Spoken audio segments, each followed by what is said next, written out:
Hey, it's the Bennington Show. I'm Ron Bennington. There's Gail Bennington. Yo. And I am Ron Bennington. Another big loss. Another big soul loss over the It's weekend. incredibly sad. And you were just telling me the same record label as the Dap Kings, which is just like, that's devastating. Well, Charles Bradley, another late in life kind of hit, right? Like one of these guys that, for years was anonymous, got on that Daptone label with Sharon Jones. Sharon Jones, same story as Charles Bradley, years and years and years, well into her 40s, maybe even early 50s. I think Charles is like 60.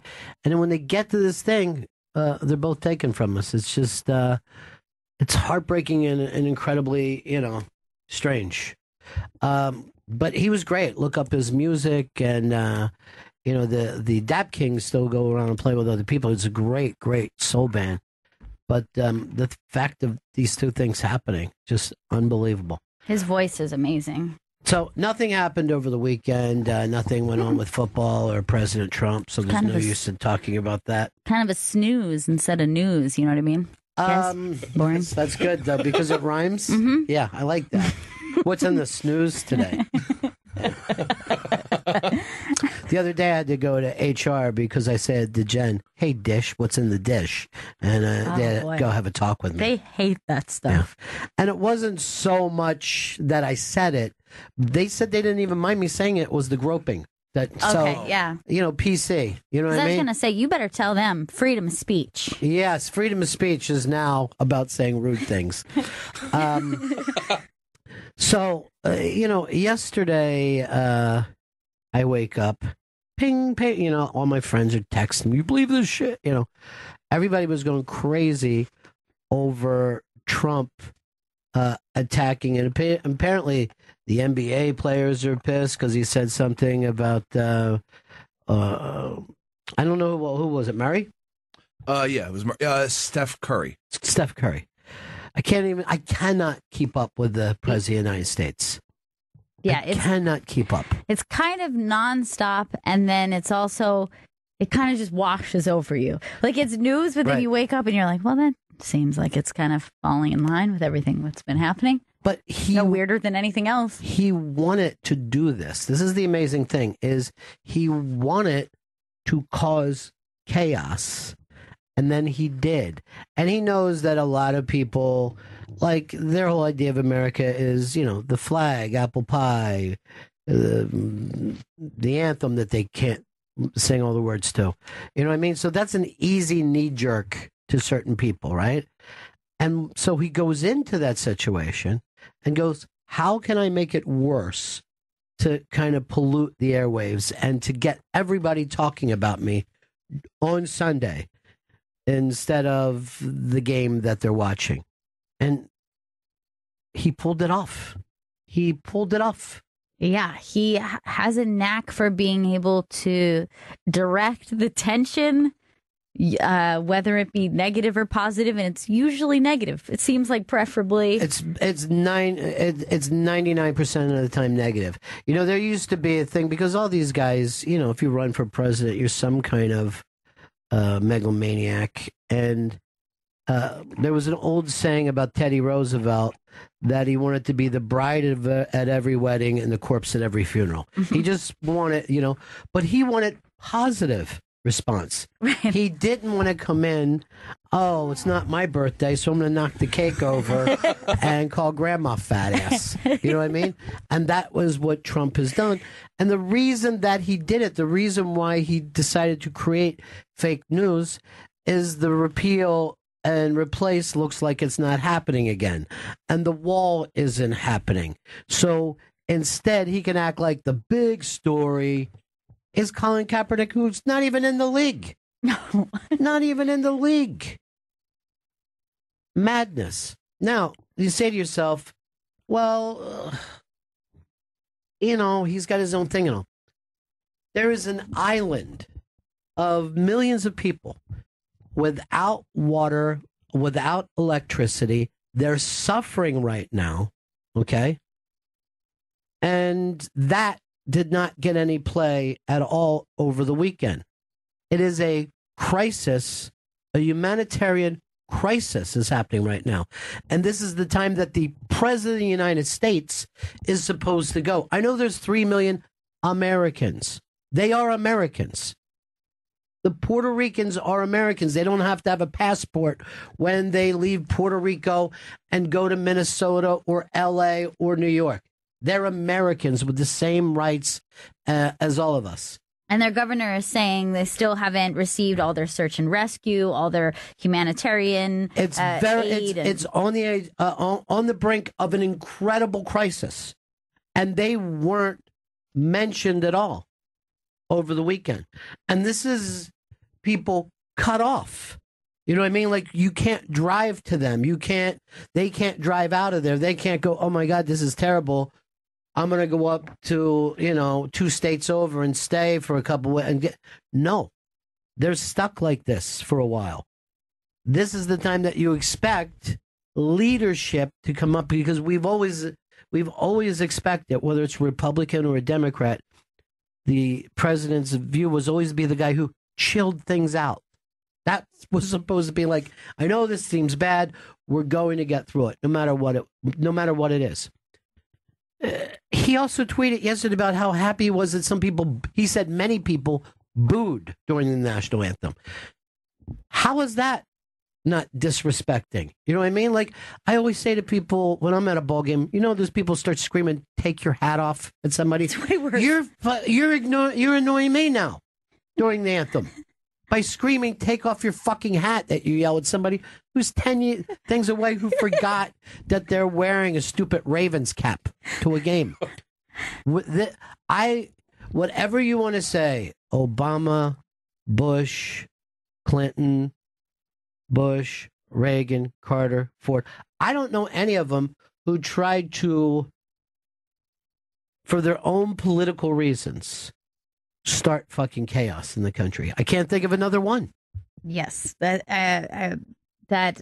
this is, it's one of these things where it's dividing us more, but you would think that this is something that we could all get behind, because we can all say nobody's president, nobody's politician that they supported in the past have ever done anything like this. And, we've discussed this before. That was maybe part of the appeal, that they said, we don't know what he's going to do. He's going to go in there. He's going to stir the pot. But well, yeah, he is stirring the pot. That's a stir the pot, but something that doesn't even make sense. Yeah. First of all, Kaepernick sat down over the way he believed the police were treating black people. Guys were kneeling yesterday and holding each other, or not even coming out of the locker room as a way of saying, fuck you, Trump. It had nothing to do with the original thing. Right. He went and made it about himself. We're in a crazy time right now. It's very strange. And you're right. Now the conversation is, are you a kneeler, a stander? Do you support the kneelers and standers? Do we even remember what the kneeling was about? Right. Not really, because kneeling and standing now means pro or anti-Trump, or some people think it's pro or anti-troops, which somehow that got confused. I don't think anybody was kneeling because they don't like the first troops. Responders. They always bring up first responders. No one has a problem with an EMT, ever. But here's the other thing, too. Now people are hugging each other or locking arms as a way of saying we are supporting the people kneeling. I mean, we've gotten fucking crazy. Yeah, we're crazy. The locking arms was a funny one, because it's like, we're not quite kneeling, we're not quite standing, we're supporting the people who are kneeling, whatever. And then Trump tweeted, locking arms, okay, kneeling, not. And I'm just like, are you just like, that is some wrestling, like heel manager stuff where he's like, I actually like when you lock arms. I love it. It gives me power. Like, he said that's unity for the country. It doesn't even make, none of this means anything. These guys have a game to fucking play. Okay? I mean, really, when I watched over the weekend, I felt like everybody's game was off. Like, Big J fucking after the thing, just text me, come on, with all these exclamation points, right? And I said, look, we just beat the worst team in the league, so bad. and it took a moonshot by some little kid that I'd never seen before, kicks a 60 to beat the Giants. Yeah.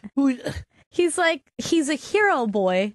So it wasn't a great showing of a team. It was just like you just happen to have like Harry Potter as your. I don't know why it worked out the way it did. The little genius was carried off the field. It was an adorable moment. But I don't know if I'm going, man, this means the Eagles are the best ever. I literally had that had no effect on me whatsoever because I felt like why with this team. And you're up by 2 touchdowns, why should I be celebrating now? I was in Eagles country, and everyone was very excited about Jake Elliott. They loved Jake Flathead Elliott. Fucking wrote to me immediately. I heard from everybody down there. They went batshit. And I'm just like, no, I don't get it. It was a crazy day yesterday. Crazy day in this country. And again, not to try to tell the government what to do. You got 3 million of your fucking citizens who desperately need help. That should be on TV. That should be tweeted about. This is a humanitarian crisis. Quite frankly, that's going to be difficult to get out of, even if we were 100% into it. And from what I saw yesterday, none of this makes sense. Hey, Ryan, in Detroit. Ron, I've been thinking about this all day. Let's just say an official sponsor like Bud Light decided they've had enough of all the negative publicity with it, and they decided to pull out their sponsorship.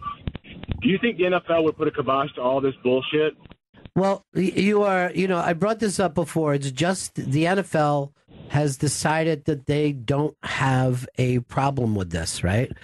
Bud Light is not going to pull out of it because still, this is the only place to get. This is the only time I watch commercials. You know what I mean?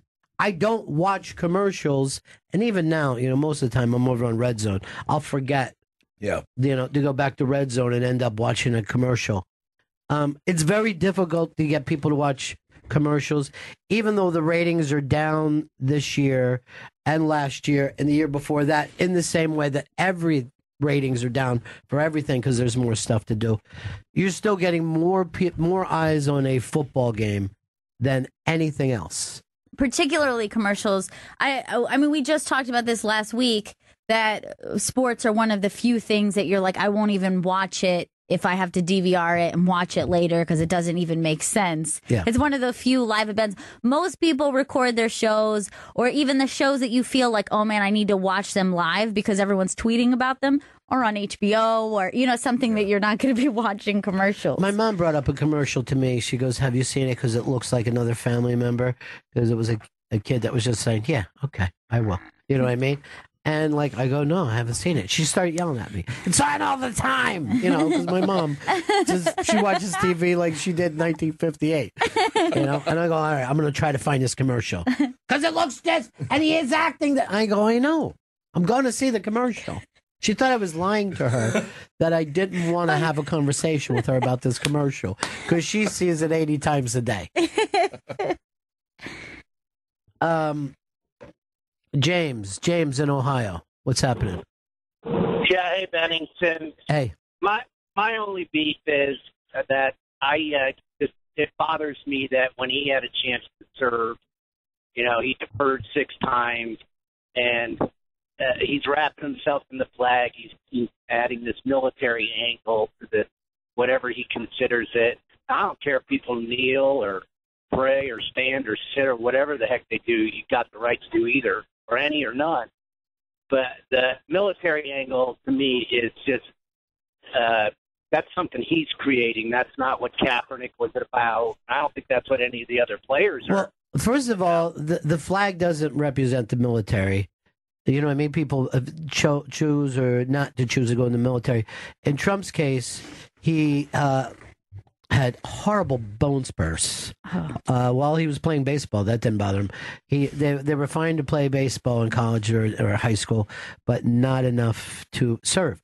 So, yeah, this has happened time and time again where, a lot of people will wrap themselves in the flag, and they wrap themselves in the flag the same reason people will use God as an example. It's a good marketing tool. Some people actually believe in these things, but when you turn around to push your political agenda, that's why he does have, in terms of how the country is going to feel, since he's saying pro-flag and they're kneeling, he kind of wins, particularly with his base audience, which, seems like that's his main thing. So in that kind of political thing, he wins. My point is, why are you making a political issue out of this? The only reason is to turn around and go to the same people that you say you were going to replace and repeal. You didn't. You told them you were going to build a wall. You didn't. You can't pull off either one of those things right now. So you turn around and say something else that, you feel like can hit them in the gut and get them on your side. It's not real. This is literally fake news. That this thing upsets him is fake news. To bring up Colin Kaepernick, who's not even playing, is fake news.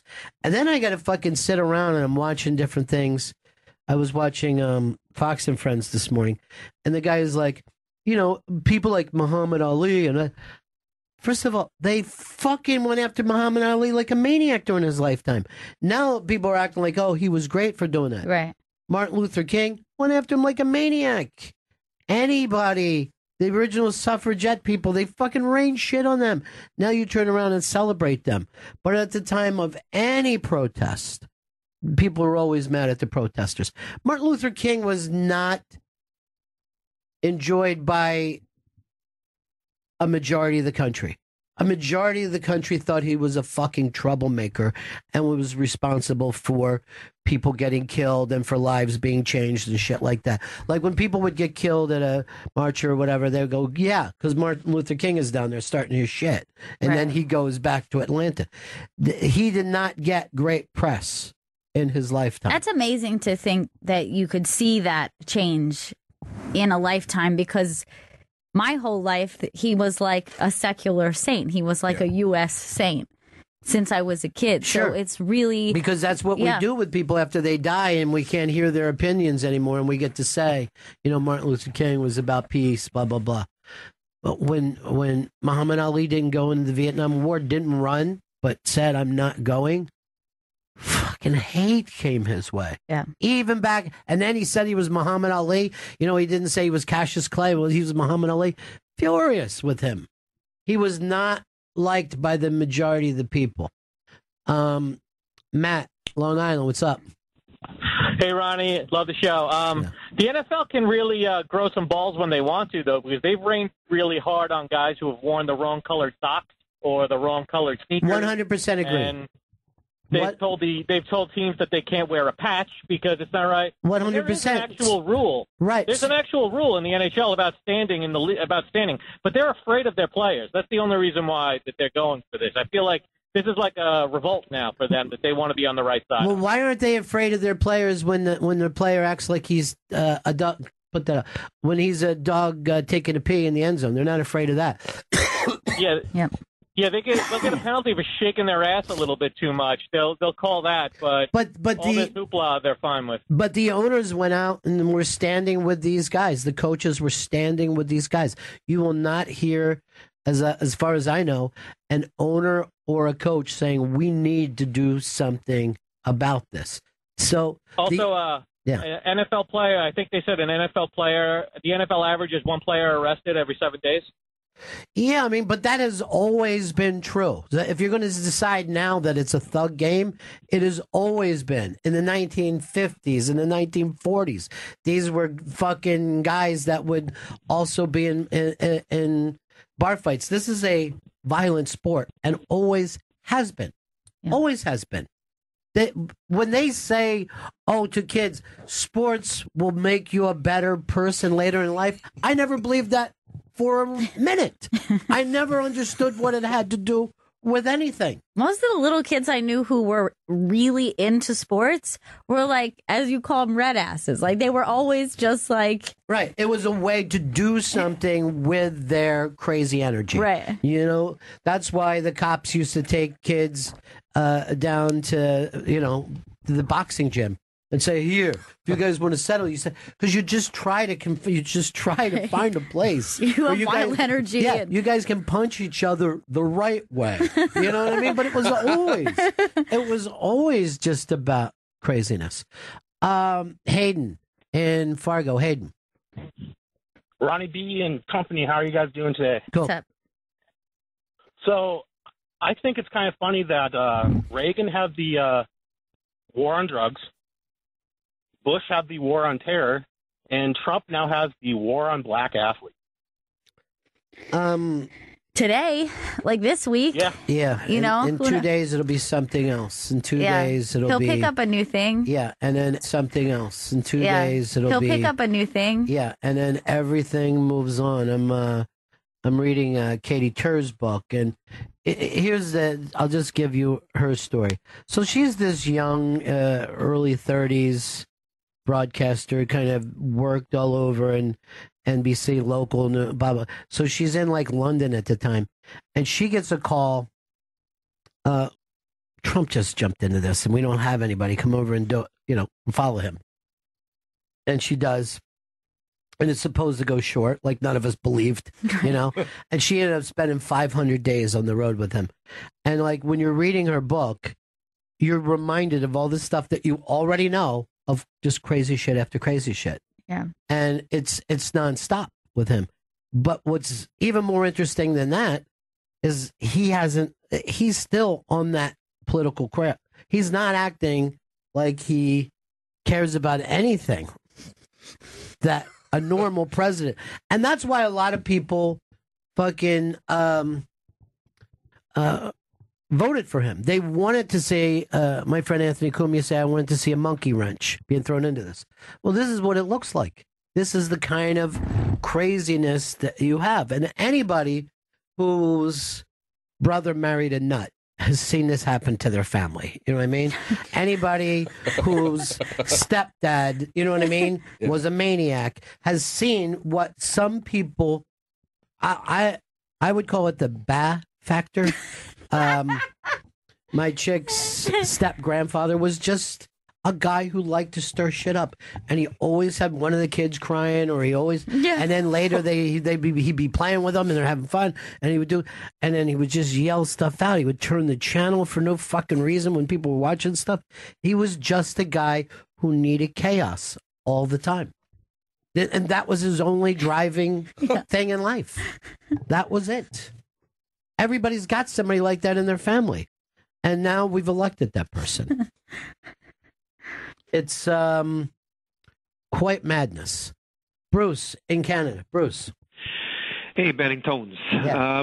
Look, I know being up here commenting about anything that's going on down there already kind of have a strike against me kind of thing. But no. I love America as much as you love Canada, Ronnie, if you know what I'm saying.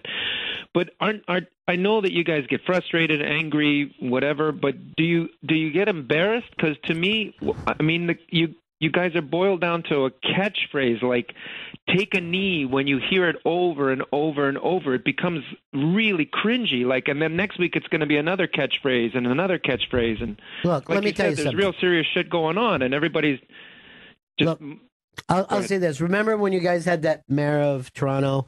Yeah. And, it was fun to laugh at you guys for having that problem. You elected somebody you shouldn't have. But at least he was on fucking alcohol and crack.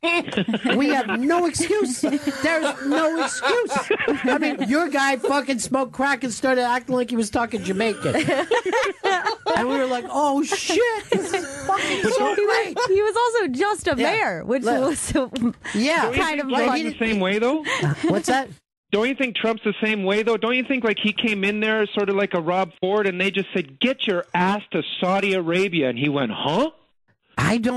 He had no intention of anything like that when he was campaigning, and he's overseas giving hundreds of billions of dollars to sheiks, like... Yeah, we, as far as embarrassing, I guess, we just don't have enough time to feel anything. It literally is like a fucking hurricane of just crazy talk. Yes, and I think that, he kind of carpet bombs some of these crazy statements and tweets. He saturates us with all of this.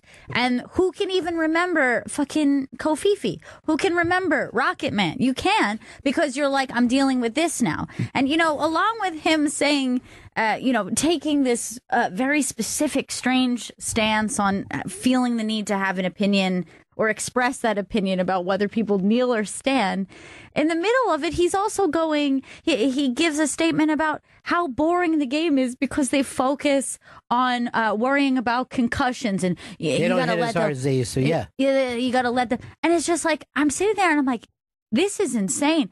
Not because I disagree or agree with his opinion, but because he feels the need to say this. Like, this might be something that any of us think. Right. Pro or against. This is why people voted for him. Hey, he talks like a regular guy.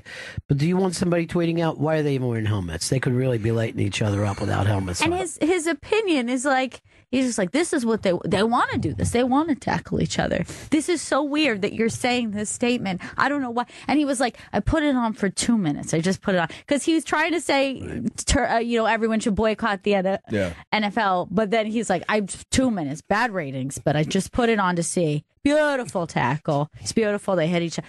It was such a bizarre statement. I was like, it's like watching your weird uncle go on a thing and you're like at the Thanksgiving table and you're like, yeah, nobody was talking about that. Like, why are you bringing this up right now? It's so strange. It's just weird. Could we just put like why bother next on the ballot? Like at a certain point, maybe this is just as far as we were supposed to go as the Republic.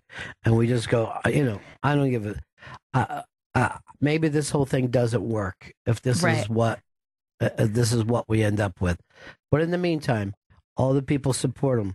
You didn't get your repeal and replace. You didn't get your fucking wall. You're not winning. It's just swamp crazy. Isn't drained. No, this not only is the swamp drained, but it's the same swamp as there's ever been. There's been no attempt to drain. No. At least if he made an attempt to drain, But he never wanted to do anything but get to win the election. That was his motivating factor. That's why he never stopped campaigning, because that was the fun part for him. And I will say this about Steve Bannon. Steve Bannon is not like Donald Trump. Steve Bannon has a philosophy. Steve Bannon has a belief system. And he was thinking to himself, maybe we can use Trump to be a fucking hammer. Maybe we use him to be a tool. If that's the case, I'd rather have fucking Steve Bannon as the president of the United States, somebody who believes in what he's doing. But I don't know whether it was in the Bannon book that I read or in the 60 Minutes. But he said, if we can get this country talking about these kind of issues, the race and blah, blah, blah, my side will win every time. He goes, what he is... From Steve Bannon's philosophy, this is great for Trump to create this kind of chaos over race because a majority of the white people will back him then, despite anything else. So while we're sitting around just calling Trump crazy, and he is, there are things that work to his side for that. Look, over the weekend, none of the members of the Senate were talking about this. But I got to watch fucking Rex Ryan like a dope. He's like this. This is embarrassing. He's calling these players SOBs. They're good guys, and I know them all. And I'm a guy who introduced Trump in Buffalo and brought him out on stage. And I voted for him. But I'm really mad about this. I forgot he did that. It's like fucking Paul. You don't think he's going to turn on you, but he's the fucking scorpion.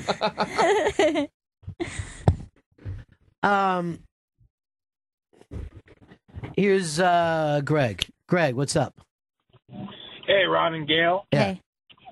I was just going to comment on what you were saying earlier, that his statements are it's so insane that it makes me question whether or not I'm sane. Maybe I'm wrong, and he's right. It's so bizarre. Like, I have a family member that disrupts, just it's blatant lies that they'll say, and I almost question whether or not, maybe It's so disruptive. Like, why? What's the motivation? What is the motivation? You know, I don't know. This is us. We're fucking assholes. We are assholes. America is a bunch of fucking assholes now. We are. We're just fucking lunatics. Gary, what's up, buddy? Steve Bannon advocates a book called The Fourth Turning. Yeah. It breaks the cycles down into 4 20-year segments. Of there's a 20-year good period, there's a 20-year social awakening, there's a 20-year unraveling of society, and then there's a 20-year crisis. This was written 20 years ago, and we're in the unraveling period, according to this book, making all the things that are happening now very predictable. There'll be a crisis. Doesn't need to have to be a war or anything. Are we deep in the unraveling? Has your unraveling just begun? His point was all the social things will break down, and then you rebuild. And I forget what he used, the Civil War, and then what was the other one, World War II or something. But the fact of the matter is this, because I read this theory. I haven't read the book. But I don't think that you have enough information. You know what I mean? The country isn't old enough to be able to figure out every 80 years this one thing happens. If it's like perfectly cyclical or, It's just fucking, it's just crazy. And I don't know, I got some people writing about left-wing bitching. I don't know if anything I'm saying has to do with left-wing or right-wing. I'm talking about this fucking individual fucked up the weekend. On purpose. That's all I'm fucking saying. He went out of his way to fuck up the weekend of sports. And again, he's lying when he says the NFL is failing, or the New York Times is failing, or the Washington Post is failing, or Morning Joe's is failing and going to get canceled. He can call anything he wants failing. It's just fucking insane. Here's James in Florida. Hey, brother. Yeah. I believe I live in Trump country, and you can't even have a goddamn conversation. I'm telling you, I voted for Trump. And if I bring up some criticism about Trump, they just shut me the fuck off. Now, why do you think that is? Why do you think you can't say anything about him there? Tribalism. Yeah. I mean, you're on one side, they're on the other side. But what is keeping that tribe together? What is keeping that tribe together with Trump? Why wouldn't they say any little Marco or whoever these other people are who, you know, you could definitely disagree with, you could definitely fight with, but you don't think that they're crazy? I don't know. Cruz might be crazy. But other than that, I never thought Jeb Bush was a fucking maniac. I thought, you know, when he was governor of Florida, he's, you know, there's definitely things that I would disagree with him politically, but I'm sure in this room, there's things that I disagree with Gail and Chris, but I don't. What pisses me off? Yeah. What pisses me off is you can't have a conversation. You can't even fucking talk about anything without people throwing that wall up, either they're left or right. Yeah, but they're not getting the wall. The wall isn't fucking happening. The Republicans don't want to give him a wall, or he'd have a wall right now. He's got everybody on his side. He can't put up the fucking wall. All right, here's a guy who voted for Trump and voted for Chris Christie. Hard Rock Johnny. Johnny. Yeah. I voted for neither of those people. Johnny, the ticket request blew up so big for your Hard Rock Thanksgiving. I'm going to ask you to have an expansion. What's next to you? Bubba Gump Strip? I don't know. Are we still doing it here after? Are we still doing it after that this weekend? Oh, he threatened me that he's going to cancel it if the Giants lost, right? I swear. So Johnny and I were on like a text group, and neither of us were cheering for our team by the fucking end of the game. We're just like, ugh. And that fucking kick. The funny thing is, no one thought that kick was going through except for Johnny. Johnny was. Yeah, I knew it. I knew it. Was like this little kid that they just found on the street is going to kick a 61-yard. Terrible. I think I could make the kick. Come on, son. You have no other hope. Yeah, I could pull the sword out of that dude. Oh, shut up, you little boy. And then he's done it. Yeah. You were calling him Rudy last night. Yes, he was like Rudy, like the way he looked so tiny being carried off on the field and with his little arms up. It was an amazing moment.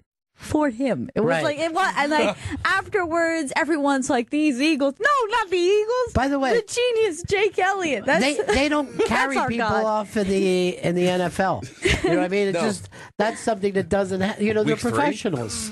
Dude, by the way, no one's ever picked up Brady. He's our man, Tom Brady. I saw a video of I gotta find it for you, but it's a video of Jake Elliott's parents. Watching. Yeah, I'm gonna find it. I'm gonna send it over to I always like that kind of shit. I know, it's really cute. All right, Chris, I have it. I'm gonna send it to you. There was also, did you see the video of the Eagles fans arguing with the protesters? It was pretty good. It was basically just some Eagles fans just yelling at the protesters, just shut the fuck up. Yeah, that's that every game you go to anyway. I saw them yelling at a hot dog guy like that.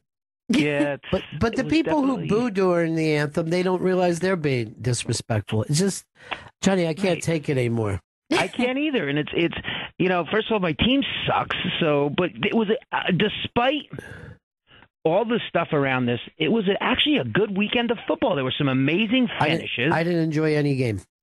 Really, I mean, I just watching it, and as much as I'm a giant diehard, to watch Tom Brady engineer that drive at the end of a game and throw just an amazing pass. Seems like you're a Pats fan. No, well, I don't mind the Pats. I mean, the Giants beat them every time they play them in the Super Bowl, so who cares? How was that not a pick? I don't know how that got by that guy. I have no idea. It was, and then Aaron Rodgers, and pains me even more to say that listening to Tony Romo call a game is pretty fucking good. Oh my God. You're a Cowboys fan. I'm not a Cowboy fan. All right, what do you got there, Chris? This is Jake Elliott's parents watching. I know, where are they? I can't even, I'm saying it's just a giant stadium. They're somewhere in that group. All right. Is Dad wearing a Dawkins shirt? All right, go ahead, hit it.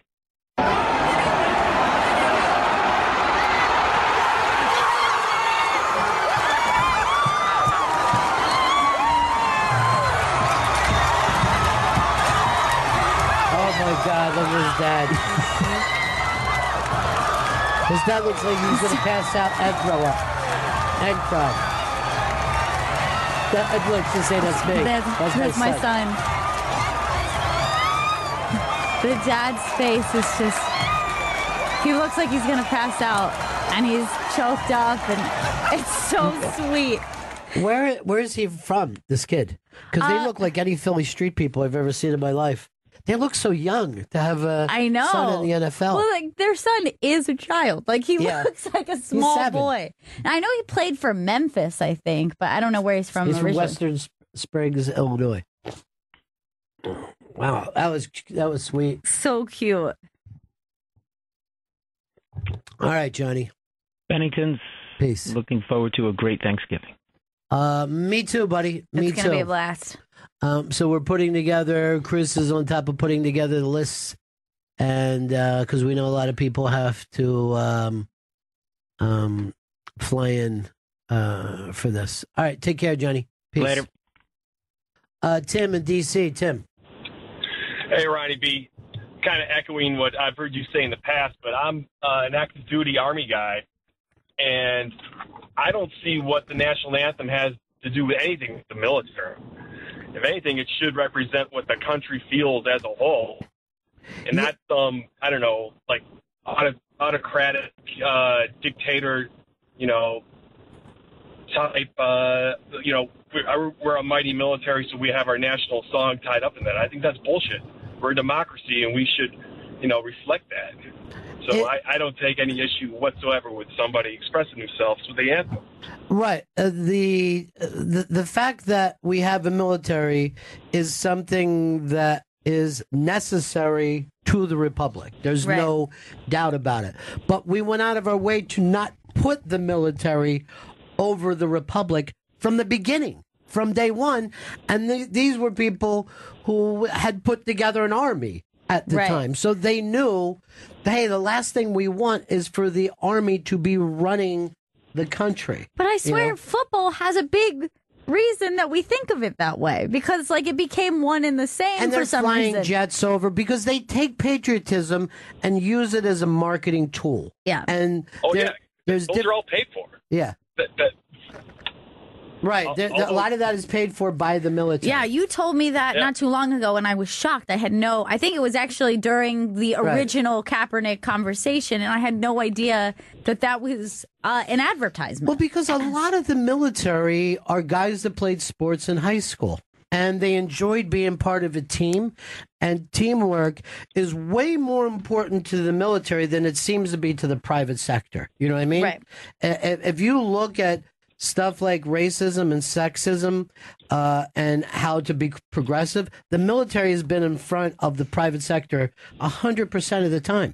They've always been ahead of the curve on how to create these people working together as a team and not having their own identities first. So that gets lost in this whole thing. What a lot of times we try to do is create heroes with the military when really they travel as units and they perform as units. Mm-hmm. It's there's so much stuff that's lost on us when it comes to all this. Thank you very much, Tim, for giving us a call. Addison in Ohio. Yeah, I was just wanting to bring up that we never really care about the anthem unless we're at games. You know, I'm at a Portland Timbers soccer game. That's the greatest experience of my life, listening to that anthem. But it's because I'm waving that scarf around getting ready for that game. You know, other than that, we sit at home, we watch nobody's doing anything. They're sitting in their couches, they're sitting on their chairs, they're talking to their they're buddies. Eating, they don't give a It is. they don't give a fuck. It is true, and it's a very strange thing that. Why don't we start this show with the anthem? Why doesn't the day, you know what I mean? When I was a little kid, before they turned off the TV at night, they would play the anthem, right? And there would just be a close-up of the flag, and it would be like 1, 2 o'clock in the morning. And you'd be like, okay, TV's done for the day. Yeah. And it's like, why do we believe that the anthem has anything to do with sports? Other than that, you know, it has put our little cultural impact. It has nothing to do with sports whatsoever. Well, you know, my parents told me that they would play the anthem before a movie when they were kids. I never saw that. Yeah, but you would go to a movie, they would play the national anthem and then the previews. You know, I even thought it was weird, like the kids doing the pledge when you were a kid. And I was thinking, like, adults don't do this, but you have your children pledge to the flag, which is a little strange. But when I was a kid, there was a kid who was from another country, and I can't remember why he was there for a short time. His dad was doing something. I believe that they were from Saudi Arabia, but I cannot remember exactly. And he had his parents tell the teacher, he does not have to pledge to your flag. He's not from here. And he was allowed to sit with his arms crossed during the pledge. And I thought this was the coolest thing in the world. I remember just like, man, Aluk really has it. He's got it together, made. I mean, he's really cool the way he's just sitting there with his arms like, I will not pledge to your flag. It's like, Aluk is badass. Do you even know what country he was from? I think it might have been Saudi Arabia, but I could be wrong. But I just thought, like, man, Aluk he's lucky. Aluk. It is, it's a very strange thing, because I remember we didn't even have to do the pledge by the time we got to high school. Yeah, like you only had to when you were a little kid. Yeah. But I'm going to tell you the truth. I loved the pledge, and I loved anything to do with flags when I was, Yeah. Like, can I go out and help put the flag up? Can I fold it? Can I burn it if it hits the ground? Oh, like, man. that kind of stuff. When I you're was obsessed. finally like the age where like they let you learn how to proper fold the flag and you get to raise the flag. I actually was sent to the principal's office because a teacher of ours died, and we put the flag in half mast. And we all got called to the principal's office. Like, you can't mess with the flag. You don't get to decide that the flag is at half mast. But we thought it was very Rushmore of us, like that we were saluting a half mast flag for our fallen teacher. That's for Mrs. Petitamage. Now, but it was just you guys decided. Yeah, it was just me and like 5 of my friends just went and flew Is that by. about half? It looks like it's 2/3. I don't want it to come off disrespectful. Why is that flag half-mast? For a person who served their country very well, our teacher. That school kind of was Rushmore in many ways. The half-mast thing is very Rushmore when you think about it, you know? Yeah. And sometimes there will be like some events that you're like, oh, I didn't think that guy got a half-mast. Weren't kids who were in like scouts and stuff, weren't they allowed to do a scout thing instead of put their hand on their heart? That's cool as well. There was when I was in elementary school, there was one day a week, I think it was, or maybe it was one day a month, whenever you had your big meeting, that you were supposed to wear your uniform to school. And I proudly did it, only to have a lot of the other kids go, you don't have any badges at all? And I go, no, I'm really more about the fun than I am earning badges. The s'mores and whatnot. Yeah, I like really hanging out because sometimes they let us play with a knife. They gave us a booklet and stuff that you were supposed to do, and I went through it like the first day, and I'm like, man, I'm going to get a lot of these badges. And then it was like, I go back and they go, did you earn any of your badges? I go, oh yeah, that's right, I forgot. It's a badge thing. Can I just have some? Well, make this thing. My mom will definitely sew it on for me. Well, you're supposed to learn how to sew. That's part of it. Hey, Jeff, Philly. Hey, buddies. When you were introducing Johnny, I thought you were going to bring me on because I actually voted for Trump and Christie. Oh, sweet. Isn't it just exhausting? And I believe you said it. Every single day, it's something that Trump said and how this person is reacting to what Trump said and what Trump is doing. The president of the United States shouldn't have that much to do with our day-to-day. It's right. That it totally consumes us. It's really, really it's a sad thing. But do you think... And I voted for him. Yeah. Go ahead. But do you think it's more entertainment? You know what I mean? Like, do you think this has kind of become our national TV show? Like, we're kind of in the movie or TV show Dallas now or something? It is like a TV. You couldn't write a script like this. No, you couldn't. It's that ridiculous. Yeah. It's that ridiculous. So I don't know. I just wish you could get through a day without having to hear, another celebrity or another, whoever get asked, what their opinion is. And it's usually, I can't stand this fucking guy. And, anybody, I can't believe anybody that voted for him, they're a bunch of racists or this, that. Yeah. I turn off the TV. I don't watch it anymore.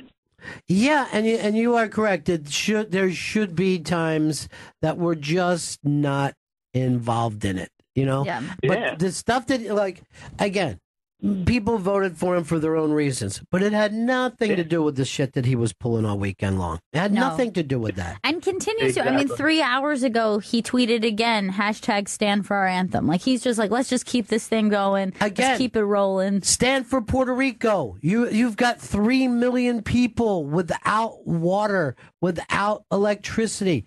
This is a humanitarian crisis of Americans, and this could be a great... Look, his numbers went up when he went into Texas, and just keep that ball rolling. If you're going to be a figurehead, be a guy who goes, hey, we can get through this, and we can, that's the kind of stuff to do. Whether you voted for him or not, no one wants him to fail at that kind of stuff. No one wants him to fail at that. No, and there's a by-the-book way to act.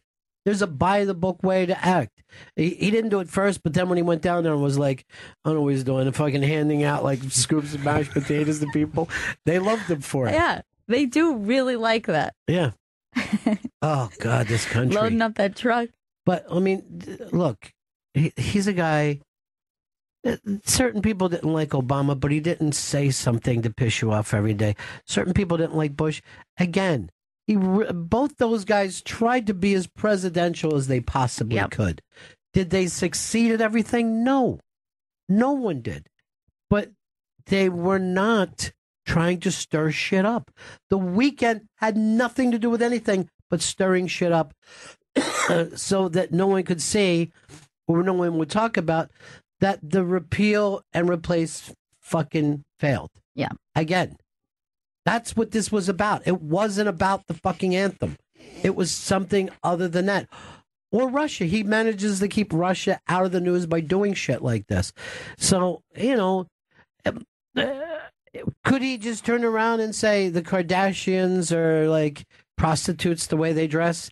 Yeah, because he's done it before. You know what I mean? Like, that's just the kind of shit that he knows how to do to keep people from talking about something. How much of it, if you were to guess, is pure carny, let's tweet something out, let's get this thing going, and how much is it that is the way he operates and it happens to be working this way? How much is like, did he wake up this morning and he's really still mad about people standing or sitting or whatever, kneeling for the anthem? Or do you think that he is going, all right, we got to keep this thing going? How much of it is conscious?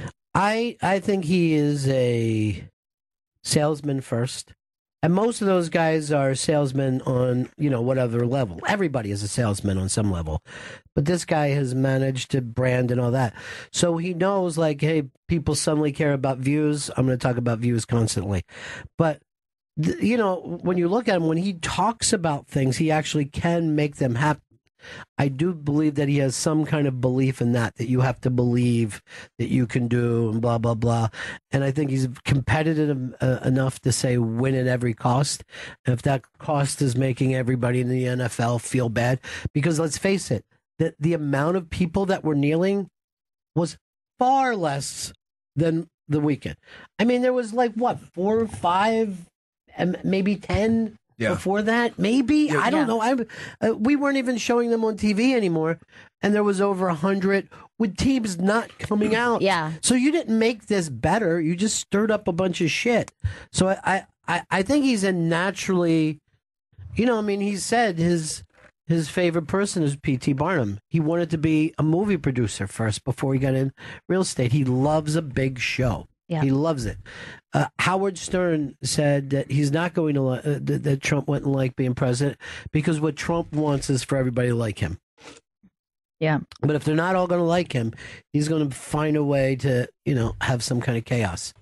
It's look, the amount of books that are going to be written about this era and about this president and their theories why will go on for the rest of your lives. I mean, you just think about the number of books that were written about some of the more charismatic presidents, whether it was Jack Kennedy or Ronald Reagan, whatever. And, you know, people spend the rest of their lives going, what the hell happened at this point in time to this point in time?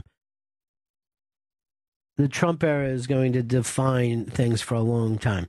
And people are probably even going to use some of his things, but certainly not all, because most people couldn't take that much negativity. His energy is unbelievable. For a 70, 71-year-old man, you have to admire the amount of energy that he has. The amount of energy that he has. But it also comes across as fairly joyless. I don't know, despite everything that he's accomplished, if any of us would have wanted to trade places with him. Melanie, what's up? Ron, hi. How are you guys? Hi, Gail. Hey, good to talk to you, darling. Oh, I miss you guys so much. Yeah. I have a job that makes me stay inside, so sometimes I can't listen to you. I'm sorry to hear that. Yeah. First, I want to say is congratulations on your engagement, Chris. There's no engagement as of yet. It's going to happen, so it's fine for you to congratulate. I think Gail's going to make it happen. I just wanted to ask you if you saw him when CNN asked him yesterday about the owners coming out against him, if you saw him give the finger on the tarmac yesterday. I had no idea this. No. This is all new to me. I did not know. You got it, Chris? Yeah, this is it. I'll tweet it to you if you guys don't have it, because I was in my living room with my son and my husband, and I look up and I'm like, did you just see him? Oh, my, this man. Oh. All right, I'm watching it right now. There was tremendous solidarity for our flag and for our country. Your friend, Robert Kraft, said he was disappointed by what you said on Friday. Well, that's okay. Look, he's got to take his he has to take his ideas and go with what he wants. I think it's very disrespectful to our country. I think it's very, very disrespectful to our Was that subconscious? Did you see that? Yes. Was that a subconscious thing? Maybe. I'm telling you, I look back. He never does that. That's something. It was so on purpose. There was nothing in his eye. And I do that a lot of times to my boss. Like, if you say, I swear, like, if you ask me a question and I'm trying to just say fuck you, I'm just like, finger my glasses or something. And I swear, I think that was him just saying fuck you to the owners that were like supporting the team. I'm going to start and do that to Chris when he's talking. I'm just kind of. What's that? Yeah, itch there, Ron? No. It's like no, Ron and Gail. Oh, Yeah. oh, that's not very Fuck you, Chris Stanley. What? Fuck you, you motherfucker. See, that's something he can't tell that we're doing. I put my glasses up with my finger all the time. But I really just wanted to say, you guys, it's so difficult being an American that lives in Canada to watch. The other Canadian was saying just now about being embarrassed. And so, I hear people say, what happened? How did you guys go from Obama to this? Like, it's so maddening. But I feel like this is maybe like a correction, right? Like, America needed for this to happen to show just how crazy people have become. And maybe, the next time around, they'll think twice about, just voting for just some random guy because he talks like me or whatever nonsense like that. Yeah, because he's doing really, truly dangerous things in the world. He really is. Like, when you look at the buzzing, the Air Force just did so close to the neutral zone and all that stuff. It's like, what is happening, man? It's a mad world, darling. These are mad. It's and by the way, people are saying Puerto Rico, but you got to remember, the U.S. Virgin Islands, St. Croix, all these places are destroyed. That is the United States of America. That is the United States of America. Yeah, you are completely right about that. I was just bringing up Puerto Rico because they're the most recent, and they're literally running out of water and supplies now. Yeah. People are going to die, and it's so, because, like you said, there's no way for them to get in a car and just say, "Well, I'm going to head up to Houston, or I'm going to go somewhere else," or they're an island, and no matter how people think of it, this is his Katrina because he's just ignoring it. Well, he just tweeted some nonsense, and I'm like, are you going to focus on this at all? Like, at all? It is also stunning when you get down to the islands how few of them have boats. I would think that everybody. Yeah. A lot of guys are like, no, I don't have a boat. I'm like, well, you live on a tiny island. Get out of here. All right. See you later. Thank you, guys. Bye. Take care. Bye. I just thought of something. We live on an island, and we don't have boats. Well, at least we have a bridge we can walk over. That's true. We can get to the mainland. And we can walk under the water, which is still crazy to me. Oh, well, that's one way to cross the river, under it. I was in the Lincoln Tunnel in traffic yesterday, and that's always when I suddenly realize how weird that is. Like when you're stuck in traffic on the Lincoln Tunnel and you're like, what the fuck is this? I'm under the water right now. Yeah, we need to get out. Everyone just hit the gas right now. The thing about the Lincoln Tunnel, I can drive it 1,000 times and not think of it, and then there's a car backed up, and I'm like, is this a terrorist attack? Did anybody hear anything about a terrorist attack under here? Because you're just like, I mean, you think of how much you're stuck in traffic, and you never think to yourself, what's wrong? Yeah. But when you get stuck under... It always feels like panic. That's odd. And the same thing will happen at the top of a bridge. You're like, what the fuck? Did they... Is the traffic stopped because the bridge is falling down? Is that why they stopped the traffic?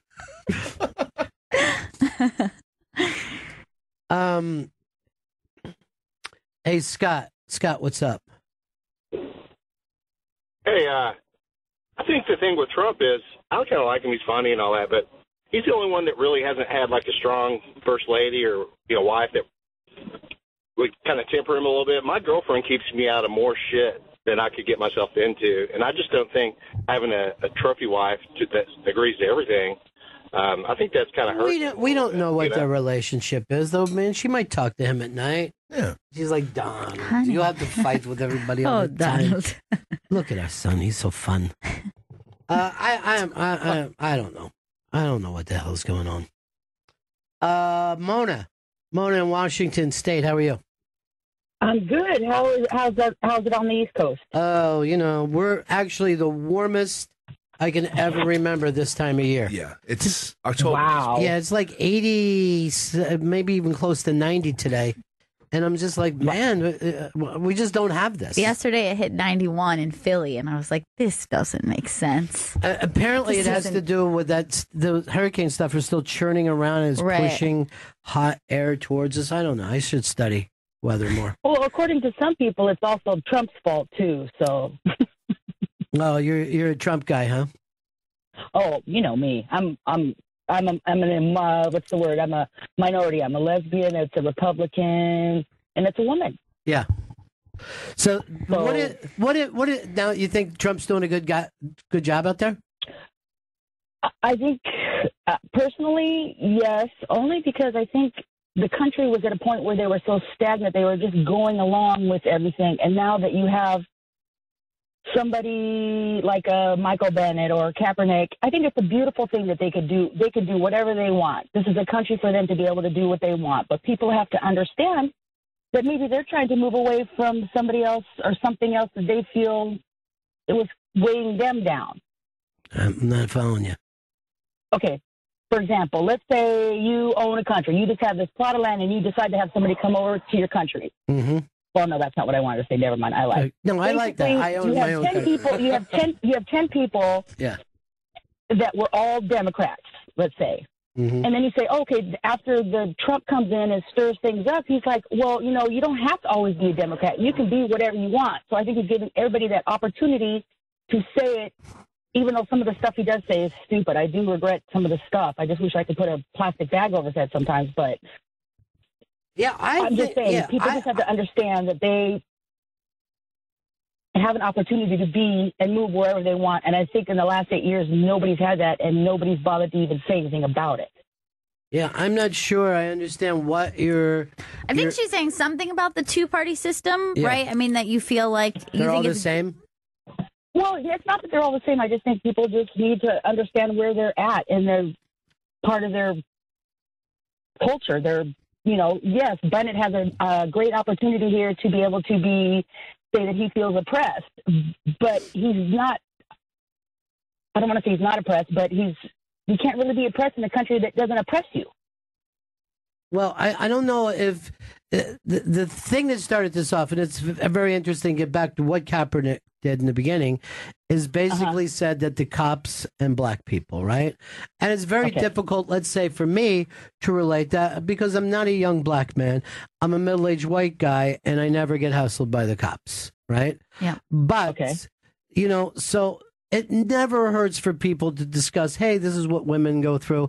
This is what men go through. This is what gay, whatever. Because most of the time, I'm not going to even be aware of that. And I get in talking to this about on the Friday Unmasked is a lot of things that can come out of art is that you can see a different way of being. Yeah. And I get that that Trump even getting elected was a sign that the middle of the country is angry, furious, and wants to be heard.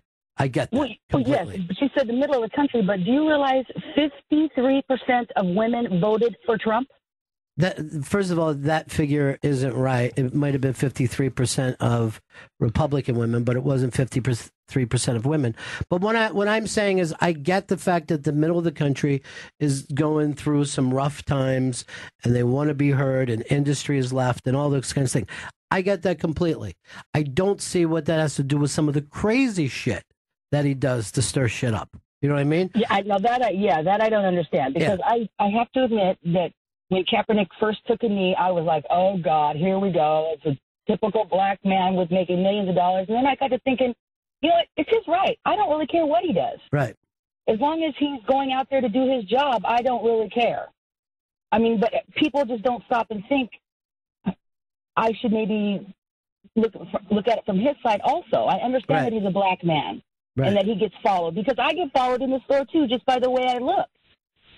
I don't get bothered with it. I'm not going to say I get stopped by the cops, but, I do get profiled in certain ways. Like when I go to the bathroom. Right. I had people follow me into the bathroom. They're like, excuse me, sir. I'm like, okay, well, I'm not a sir just because I have short hair and wear jeans and a shirt. I'm not a man, So yeah, exactly true. And I would have no idea how difficult it is to deal with your life, and you don't know what it's like to be a white man and expect it to do well. You know what I mean? Like that's yeah. So much pressure for you guys. I'm really and luckily I have other white men to help move me along from time to time. I mean, that's the great thing about it. You guys buddy up really well. Well, we band together. We band together in the way that the other minorities won't. Thanks, Mona. And I think when it comes out in the wash, everything's going to be okay, and people are going to understand that they have their rights to be able to stand out in their yard and go, I like this person, and not be harassed about it. The same with it on Facebook. I have to look every single day, people bashing Trump. I would not be on Facebook for any reason. But I don't want to be bothered. Yeah.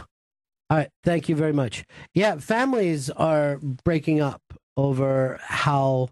Well, I don't know. Did you guys watch 60 Minutes last night? Did not. No, so I didn't see it. Oprah did this thing where she had they put together the kind of test groups the way that they try to figure out, who gets elected, blah, blah, blah. So you have 7 Trump people in Western Michigan, 7 anti-Trump people. And they're kicking around the things that they disagree with and the things that they don't. Some people are like, hey, it's about our money. And some people will be like, yeah, but what about the, blah, blah, blah. Everyone has disagreements. The one thing that all of them agreed with is they're afraid that a civil war is coming to this country. Wow. 100% of this test group. And of course, Oprah just, she leaves that behind like there's no tomorrow. Next question. Yeah. Wow. That's strange. I wonder even just what the psychology of that is, that if we were faced with something like that, you're going to say the majority of people would go, well, I saw this coming. That would be a very strange thing. Well, that in any other time period of my life, nobody would have saw that come. You know what I mean? That would have been a very quick change that would have shocked the world, that we could get to the point that we could be so divided that we would be at war with one another. I think there was just a movie that came out. It was a smaller movie about a bunch of hillbillies that come into Brooklyn and start to shoot up the hips. So the hipsters have, and I'm like, I don't even know if I want this in the zeitgeist, dudes. No, you know what I mean? I know you think you're just going hipsters, but there's a lot of people still in Brooklyn that'll whip your ass. You don't want to go there, even fucking heavily armed. Well, Jen, you're the youngest person here, and you're the only truly 3/3 of a person that I know. Yeah. You have everything everyone. in your background. This is the child of the future. What were you thinking about all this stuff over the weekend? I mean, it was just sad. I felt like, Colin Kaepernick, like him, the president going after an athlete was just crazy to me. And then calling him, a son of a bitch, like that was just, it was insane. Well, the fact that, it's literally calling your mom a female dog if you're going to break it down. Yeah. Yeah. And then him going after, Steph Curry. It was just crazy. I think it's definitely uniting more, a lot of people that weren't on Kaepernick's side before, like that were like, oh no, he shouldn't be kneeling to the flag, are now on his side because of Trump. So and I think there's some truth to that. And some people that weren't paying attention. The fact that you're saying, look, the President of the United States would say to the American public, don't support this industry. Yeah. A multi-billion-dollar industry. Fucking shocking. That is shocking. Yeah. Now, have you ever felt like you've been hassled by the police? When I got pulled over, I felt like, it was a little bit of profiling because I was like, I didn't do anything. Like, why are you pulling me over? It was like 12 o'clock at night. Yeah. And he was just like, oh, you're I have a Scion TC, and it was already manufactured. Like my windows were already dark. I never darkened them. Right. And he was like pulling me over because my window was dark. And then as he was asking me, for everything, it was like, okay, well, how long have you had this car? And I'm like, that has nothing to do with what you know what I mean? And when you give them a little bit of attitude, they go crazy. And I'm like, I've seen people I've been with my friends who are white who have gotten pulled over and they give a little attitude and it's not a big deal, but I give supposedly a little bit of attitude and it's a huge thing. So I got pulled over not too long ago by a policeman who gave me 2 donuts and an orange juice. That is nice. Mm-hmm. That is really friendly. I guess it is. I don't know. Is that different? Don't you guys get that? Now, is Amani here today? No, she's not. She's not here today. Because I would like to hear what she By has the to way, think did you about guys see her boyfriend? this. I didn't get to meet him. Quite the looker. Am I wrong, Jen? Yeah, he's very good looking. Very, very attractive young I can't man. believe I missed him. Looked like a ball player, if I'm going to be totally Wow. honest. Yep. They're cute. They're cute couple. Yeah, they are. When's she in tomorrow? Yes. Yeah, let's get to the bottom of her story with Yeah, him. I'd like to find out. Was he playing double A? Sounds way up. Jay in Kentucky. Jay. Hey, Ron, I had a question. To become a U.S. citizen, don't you have to say the Pledge of Allegiance? I'm sorry, I couldn't understand what you were saying. To become a U.S. citizen, don't you have to say the Pledge of Allegiance? That I don't know. I never had to go through that. Maybe. I know that I've heard people say that before, but I don't know for a fact. But I think, at some point you do have to do that. End of the test or whatever. I agree with Trump on a lot of stuff he's doing, and he's taking a lot of shit over the refugee ban. So if liberals are on him about not letting people over here become citizens, shouldn't they be proud to say the national anthem? If you want to protest, join a protest group somewhere else. Feel if I protested at work, I'd be fired. Maybe you would be, maybe you wouldn't be. I mean, it would depend on what the occasion were that it was for. You don't have to. If you, let's say they said everybody has to stand for the national anthem at work before you can do your work, and you didn't want to do it, you probably could sue them for firing you. You know what I mean? Right. Now, they could, any of these guys could be fired for not tackling, and they are. Every week, somebody's fucking fired. But, you know, the thing about a protest is you want to do a protest where the other side can see you, not where you can't be seen. Right. So I get it. I understand it. And now, have I ever done it? No. I normally sing the national anthem. It's something I've enjoyed for a long time. Now- but I'm not going to be freaked out if I see somebody sing it. Right. Now, this is something also is if you just think about the psychology of asking someone, you need to do this, even though you don't want to do it. And even though you want to protest, you have to stand and you have to show your respect because that's what we've decided to do. Isn't that like when a parent says to a kid, like, now you say sorry, and they're like, sorry. Yeah. Like, if you just think everyone's doing it because that's what's socially the standard to do That's it. why all of us stand up. I mean, I would be interested how many of us are having an honest moment of quiet reflection, thinking about our country, what it's good, its history. No, we're usually just like sitting there going, we're going to win this game. What's going to happen? Like or you're just thinking about, I'm going to run to try to hit the bathroom I'm before this normally thing gets singing. started. You know what I mean? Like, I'm going to tell you the truth. I'm normally singing. I like when everyone sings together, but it wouldn't matter to me what does. Right. I don't think it's a great song. I never have. It's I think difficult to sing. There's a lot better songs that we could do, but I know people aren't as lyrically pushed as I am. That's why a lot of right wing people will sing "Born in the USA" thinking it's a positive song. Right. Chris Stanley, you're remarkably quiet today as a person dating outside of their country, as somebody who's turned yourself on the American girl, the way Tom Petty has put it. And do you stand for the Costa Rican? Do you sing along to the Costa Rican national anthem? I haven't heard it yet, but I would. Over America. If you had to choose. Somebody had to make you choose between America and Costa Rica. Who would you choose? I'm going landlocked Costa Rica. Well, I guess it's not landlocked. It is on land. It's on an island. Costa Rica's the answer. It's not an island, but there are coasts. Yeah, they have coasts. It should be actually called Coastal Rica to prepare people.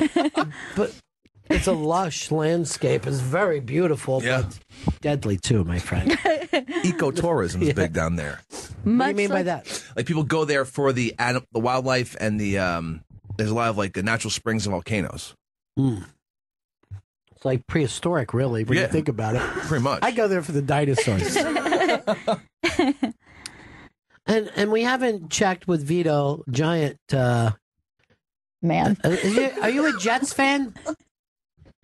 Yeah, I'm a Jets fan. Congratulations for the big win over the weekend. I'm furious about it. I wanted to go 0-16. I do not like that they won this game. Why?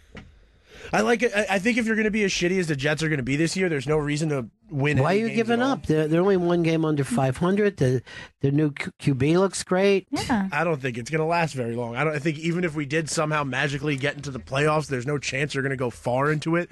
I'd rather be the worst team in the league and get the draft pick out of it. Too negative. One draft pick isn't going to help the Jets. Thank you One very draft much. tip. Yeah, I And wish I plus, had one win. we as a don't Giants know fan. enough about the draft. It's almost impossible, in my opinion, to figure out who's going to be a good football player. I think you can do it in basketball, but in football, no. I don't know who's going to be the correct quarterback. I don't. There's so many fucking busts. There's Yeah. many more busts than there are people who hit. Thank you. And like you want a bunch of draft picks so you can just spread Yes. that shit out. But you just want to get lucky is what you want to do. Like, I don't think it would matter. I think you could just throw these guys into any team, see what happens. Now, Vito, you have a lot of black friends, right? Yes. Have they been hassled by the po-po, as you call it? We were actually talking this weekend, and one of them was telling me recently they were on a subway, and there was like a girl in their neighborhood, like 3:30 a.m., passed out. And his first thought was, rape her. She's not supposed to be on the train. He was like, I went over to help her. I went over to wake her up, and then I thought, should I help her get in a cab? And I realized if a cop sees me at 3:30 helping some drunk white girl out of the train station, there's a good chance that it looks really bad on me and I could get fucked over.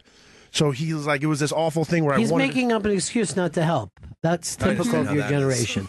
Unbelievable, these millennials. They let everyone get raped. Hey, I walked a lady from the train station to a cab once. Yeah, but you have the luxury that you could do that. Like, yeah, that's your white privilege to walk that lady. It really is. It really is. No, I've seen them get hassled by cops before, and I've walked away. I've been walking in a group of them smoking weed, and I've seen them get stopped, and I was able to just casually keep walking and not look like I'm. You sound like a shitty friend. Yeah, why don't you just accept your blessings? I'm not getting stopped. I'll take my white privilege at that moment. Hey, Lou, what's up, buddy? Hey guys, how y'all doing today? Yeah. I just wanted to weigh in right here on this whole Kaepernick Trump deal. Good. Give you a new perspective on sports right here. This whole protest has really gotten muddled in the water as to what it really is. And I just want to give you a perspective from a coach that has coached for 20 years, youth football. In Pop Warner, we teach our kids is when a kid gets hurt, everybody takes a knee. You know, these colored people in this country are being harassed each and every day. You know, that's what that symbolizes is somebody's being hurt. That was Kaepernick's original thing, but I will agree that it has been hijacked. It is hijacked, and it's no more. And it's about the flag, and it's about the military, and first responders. And now people on I'm watching people at ESPN go like, "Hey, my dad was in Korea, or my brother was in." You don't have to make that excuse to have your opinion. You don't have to sit there and say, look, people in my family have served, even though I haven't. You're an American citizen. That's what the flag is about. It's about the citizens of the United States of America. And the military are citizens. But it's the same way of, it's saying, oh, and it's about the ministers. You know what I mean? It's about the postman. Yeah, it's about everybody. Stop acting like it's just about the military. The founding fathers that all you guys put on this high thing said right from the beginning, dudes, we got to keep the military on the other side of this. You know what I mean? We can't give them too much power. They have to answer to someone. Could you imagine like how frustrating it is when you are like you've done nothing but study the military and then you have to go back and explain to people who've never been in the military? They did that on purpose. Right. Just like I have to go and explain radio to people who've never done it before. Because I'm not management. Right. You know what I mean? Yeah. That's the way this is set up. What do you think the gap for people is who support the idea of freedom of speech, but do not like the idea of protest, peaceful protest? Look, what do you think the gap is there? I would say this. When people say I'm in favor of freedom of speech, it normally means I'm in favor of my speech, right? not others. They don't want to listen to other people. Now we've even lost the freedom of speech because now it's like hate speech is the only thing that matters in freedom of speech. Right. You know what I mean? If you look back to the people who were arrested for speech things, it was people like Lenny Bruce or Martin Luther King, people who spoke out against what they thought was injustices, and then the government itself wanted to shut them down. Yeah, and it was concepts, right? Like, Right. I have this concept that society could or should run a different way, and this is my idea, not just like, I don't like you, I should be able to call you this, and I should be able to discriminate at my will. The idea was more concepts Right. of big thoughts that might be considered dangerous to somebody who was protecting their own idea of the world. Yeah, but I'll tell you something has changed in this country very much. And I had a comedy club in the 80s and 90s. And something that happens on a nightly fucking basis now that didn't happen back then. People go like this, ooh. That's a comic will say something, everyone will be like, ooh. And I'm like, that's infantile. Adults are now talking like third graders when someone says something in school. Remember how the kids would go, ooh, Chris? That happens every night now. Weird. Because people are seriously afraid of concepts and thoughts. Is it hot button issues, racial Sometimes, stuff, sex stuff? Yeah. Weird. Yes. Very strange. And then, like, even if you did a joke about something, you're like, yeah, but I'm joking about it. I didn't actually do it. You know what I mean? You Right. have to turn around and explain to the audience. Yeah. I'm saying this from a shock point of view. I love when Jay had that joke about the way he handled a heckler who made a comment about his daughter, and then he like kind of clapped back with Right. this idea of like her making a remark about how small his dick was, and then people being like, how could you say something like that? And he's like, oh, easy, because it didn't happen. Right. That's how I'm able to. If this had happened, this would be a very weird thing for me to bring up. Right. In would front of an actually be a audience, tragedy. this would be really upsetting. But I'm able to joke about it because it didn't happen. It's a joke. Steve, South Carolina. So, am I to understand that you would prefer that there not be a national anthem sung at the football game? Well, I wouldn't even say that. I definitely think we need a better, more singable anthem since singers can't pull it off. I think it's not a bad idea to modernize. There's a lot that of rain. No, song. but wouldn't that then get rid of the protest? Not getting rid of the song, but you have to have the song there in order to have a protest. Yeah, you're told. I mean, there's no reason for anything of defining your patriotism at any event. You know what I mean? Matter of fact, as far as I'm concerned, the fact your patriotism is assumed in this country. You know what I mean? It's assumed. You're part of this country. I've never once doubted where I personally stand with this country, despite any time that I may disagree with stuff. Yeah, I mean, remember like that whole thing of who's wearing a yellow ribbon? I hate that stuff. Versus what politician didn't wear the tiny American flag pin after 9/11? And it's like, this person has dedicated their life to the politics of this country. I think we can all assume they still have to put a little flag on. Yeah, I mean, that's such a strange thing. You're like, that was my assumption that anybody who cared enough to run for office cared about the country. I thought that's what we all. It's weird. I never thought to myself, what is going on right now with Ted Cruz? Where's his pin at? Put your pin on. So he hates America because he's pin free. I didn't say you pin. You got your pin on. Good. I'm pin checking everybody.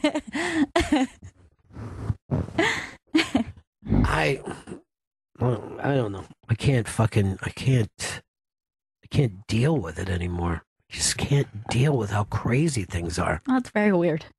We live in a very weird time. I know that it feels like a thing that we've been saying a lot, but it really is. It feels like a time that you know that either you will be lucky enough to look back on this time, or people after you will look back on this time and go, well, that seems strange. that all that happened.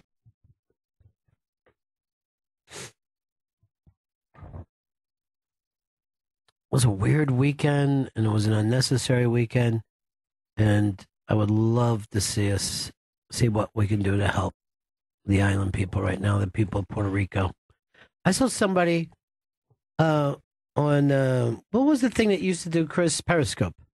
They were on Periscope from there. And the dude just had a flashlight up to his fucking face. Holy He's shit. like, "We're running out of water.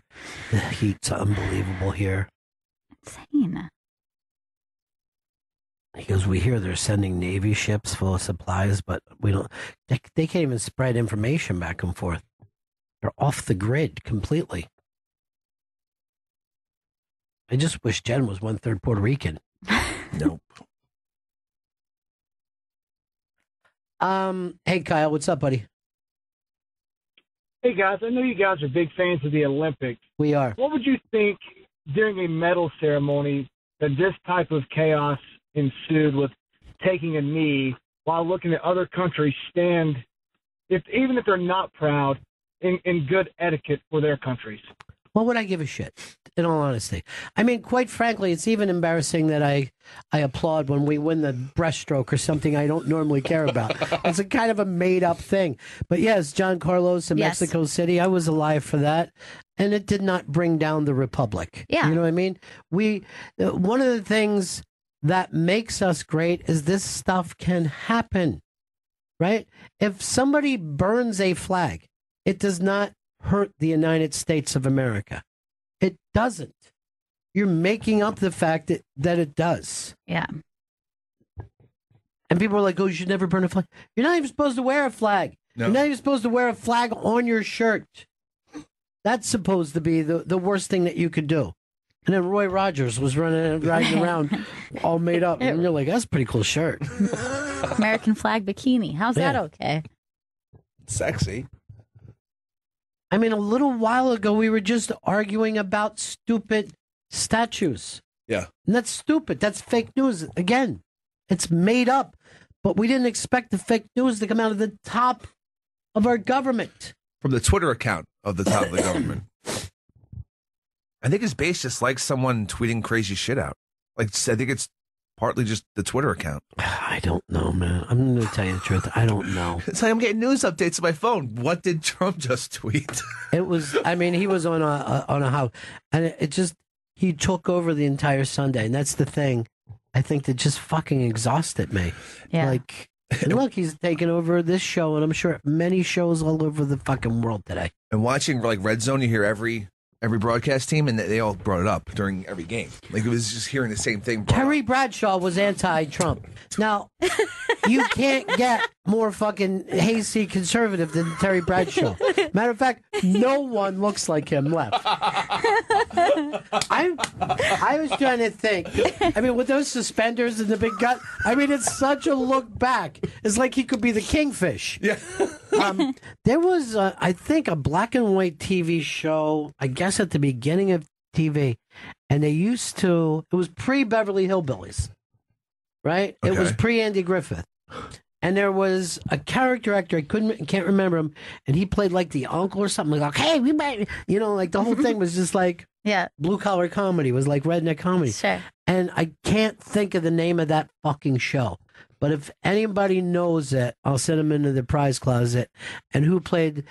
It was like the Gabby Hayes era of character actors that this guy was, but it wasn't Gabby Hayes.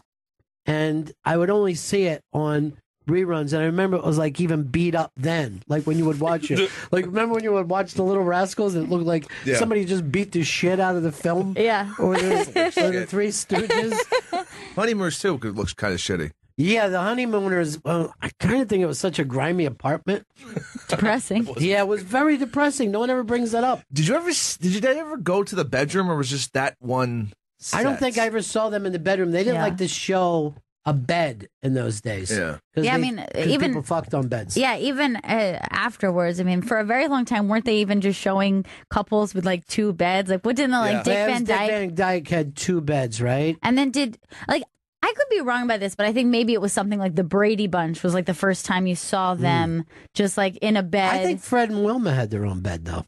Oh, yeah, that's true. Yeah, I think Fred and Wilma definitely had their own bed.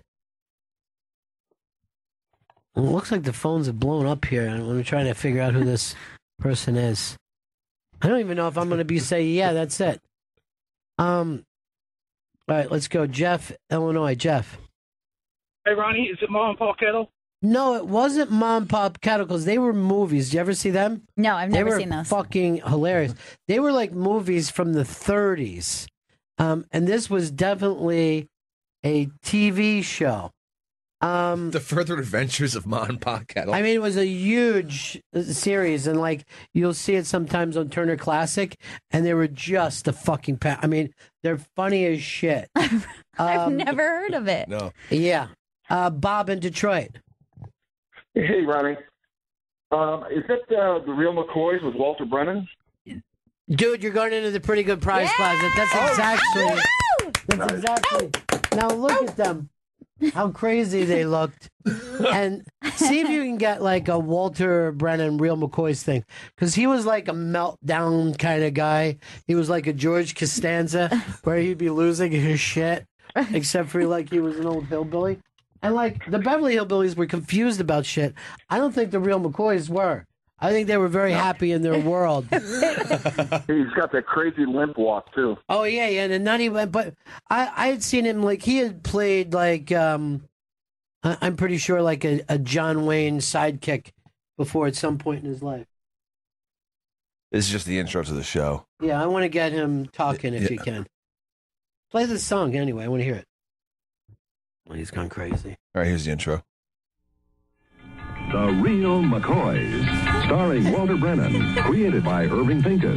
Want you to meet him as a lamb, and now you're find him talking, Chris. That's a hilarious song, though. And look just how fucking. But they used that triangle to like. Yeah. Does that even existed anywhere in the real world, or just in movies? Where it's like they're like feeding time for humans. Yeah, feeding time for humans. You got it, Chris? All right, this is. Let's play a little bit. What are you doing up so early? Early? It's past sunup. You know what the best part of the day will be going. Here, I'll do that. What would you like? Oh, just something quick and easy. I'm in kind of a hurry. Grandpa, you've been getting up earlier every morning here late. What do you do? Kate, you got no idea the things that has to be done around a place like this. There's a stock to be fed, fields to be plowed, fences to be mended. I thought that Luke and Capino did most of that heavy work. Kate, Luke's your husband. And I don't blame you to think that, but say, could you hurry it up a bit? What? Well, Grandpa, if you're in that big of a rush, maybe you ought to have some of this cereal. I think it'd be the quickest. No, that's the stuff little Luke likes to wear, ain't it? Uh-huh. It's shot from guns. Shot from guns. You could load both barrels of a 12 gauge with that, and you couldn't knock the feathers off in a hummingbird at 20 feet. You know Product that? placement for Morton Salt? There's a Morton Salt just like in focus. Oh my God, this is hilarious. You need to have where he's melting down, Chris. I want him losing his shit because that's the shit that I always like. I don't even know why I brought because I said that Terry Bradshaw is looking more and more like is a Grandpa McCoy. He seems pretty animated here. I see him moving around a See bit. the way he's limping around?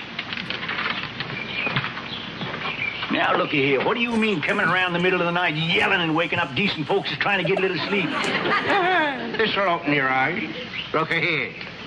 Well, what do you think of that, huh? Well, it's a nice piece of bait. Where's the fish you caught? You never caught a fish that big in your life. No, and if I did, I'd keep my mouth shut and tossed them back in again. Yeah, well, you talk to big fish, but let's see you hook one. You mean to tell me you put a hook in that poor little thing? How else would I catch it? Well, you can buy them in a bowl at the 5 and 10 cent store. In bowl? Grandpa? Good morning, Mr. Michael. Look here, little. That's me with the fish I caught. The one with the scaly skin and the pointed head is him. Your grandpappy's jealous because All he right, can't that's catch funny. That's the great Walter Brennan. Hey, Paul in Kansas City. Paul. Hey, Ronnie, just wanted to check in quick. It starts with kind of a parallel between, this seems like an extreme parallel, but the early fascist movement in Germany and something that occurred in suburban Kansas City.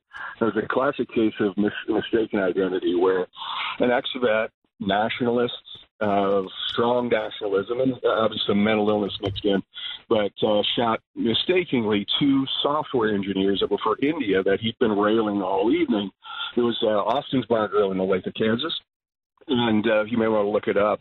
They ended up catching up with him in rural Missouri, but that sentiment is present in many locations throughout the Midwest. And I travel for my job, where you simply have to walk away because there is a contingent, strong enough contingent where it makes me uncomfortable. There is blood in the water, and I just want to leave you with that thought. But why do you think they're so upset? Is it that the jobs aren't there? It's this is a fairly affluent suburb, and it's not just those who are disenfranchised, like you alluded to earlier, and that you speculate in the Midwest is the cause for a lot of the Trump's voters voting the way they did. It goes to people who I live around who have very high incomes. It's a strength that started back in the 80s in that flag waving, and there's been benefits, I think, to that. Sure. The Reagan administration and that whole movement instilled a lot of belief in what was otherwise lost in the 70s post Vietnam War.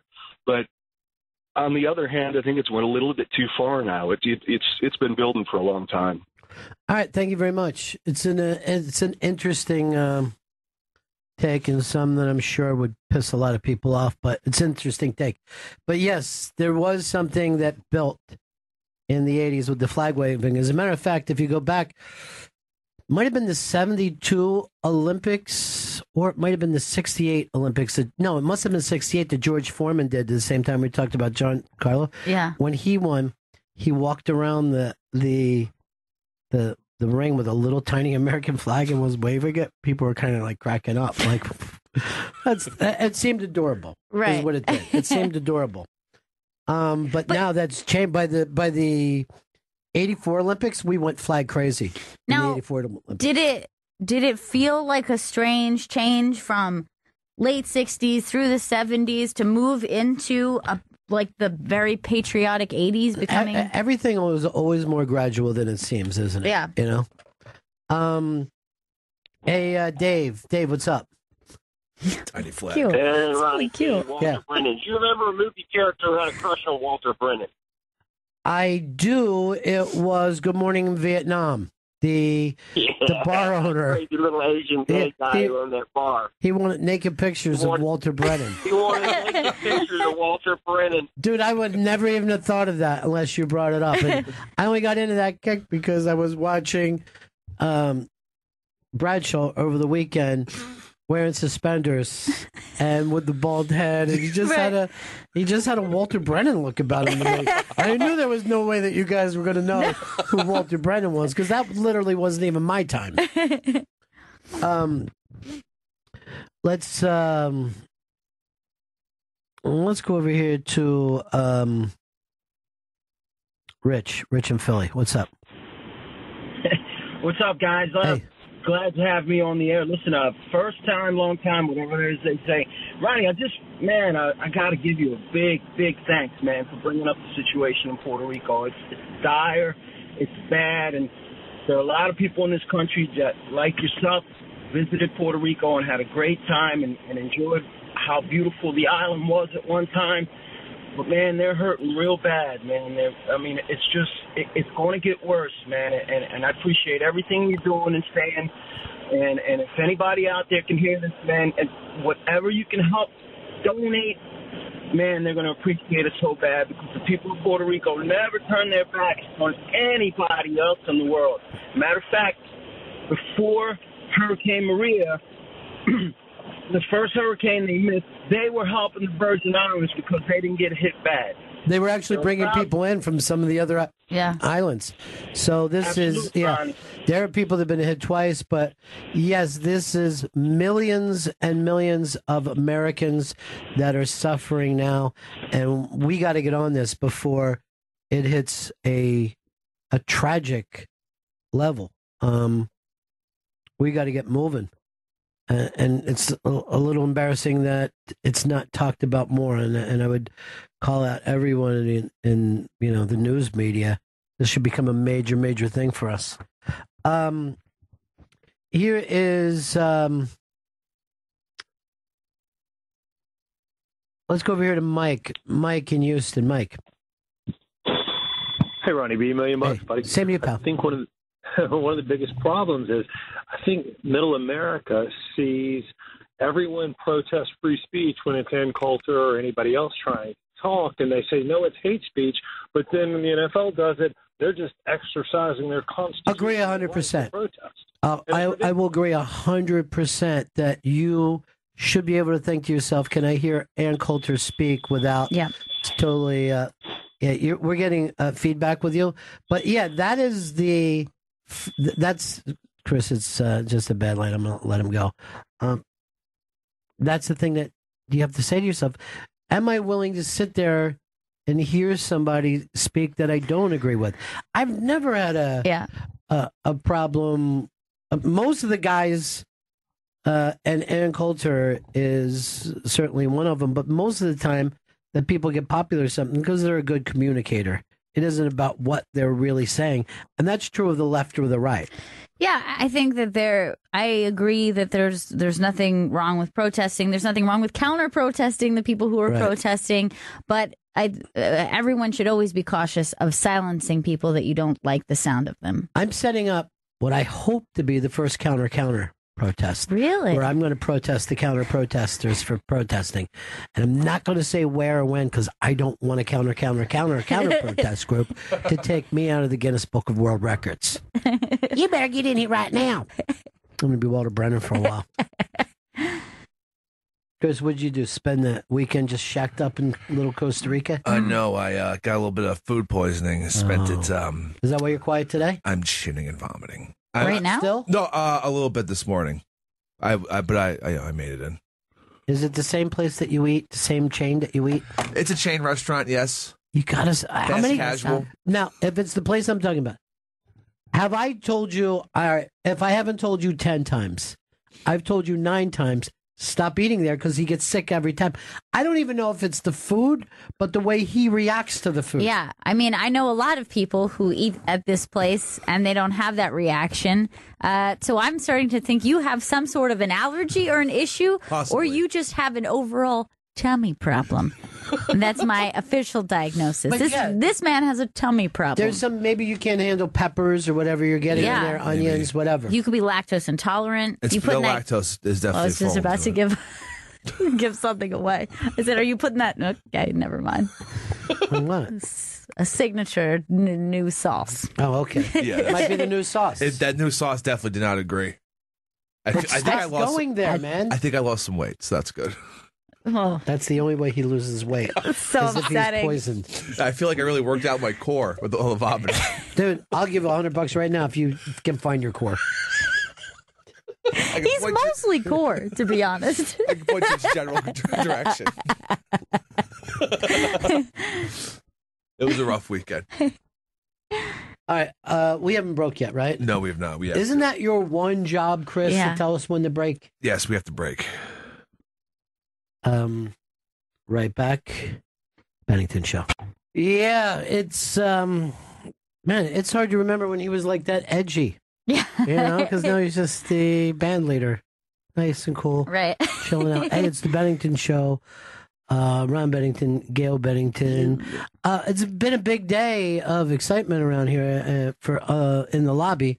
Well, when we came in, people were going crazy for this TV show that they're bringing back. What's the name of the show? Will and Grace.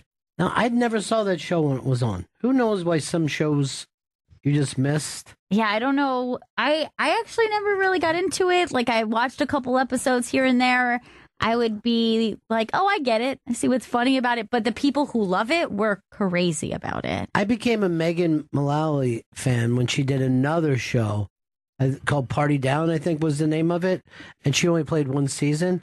And I'm like, this chick is amazing. And I tried to tell people, and everyone was like, oh, she's already been a major star for 9 years. You just missed it. Right. But then the other girl on the show I think is stunningly beautiful. Deborah Messing.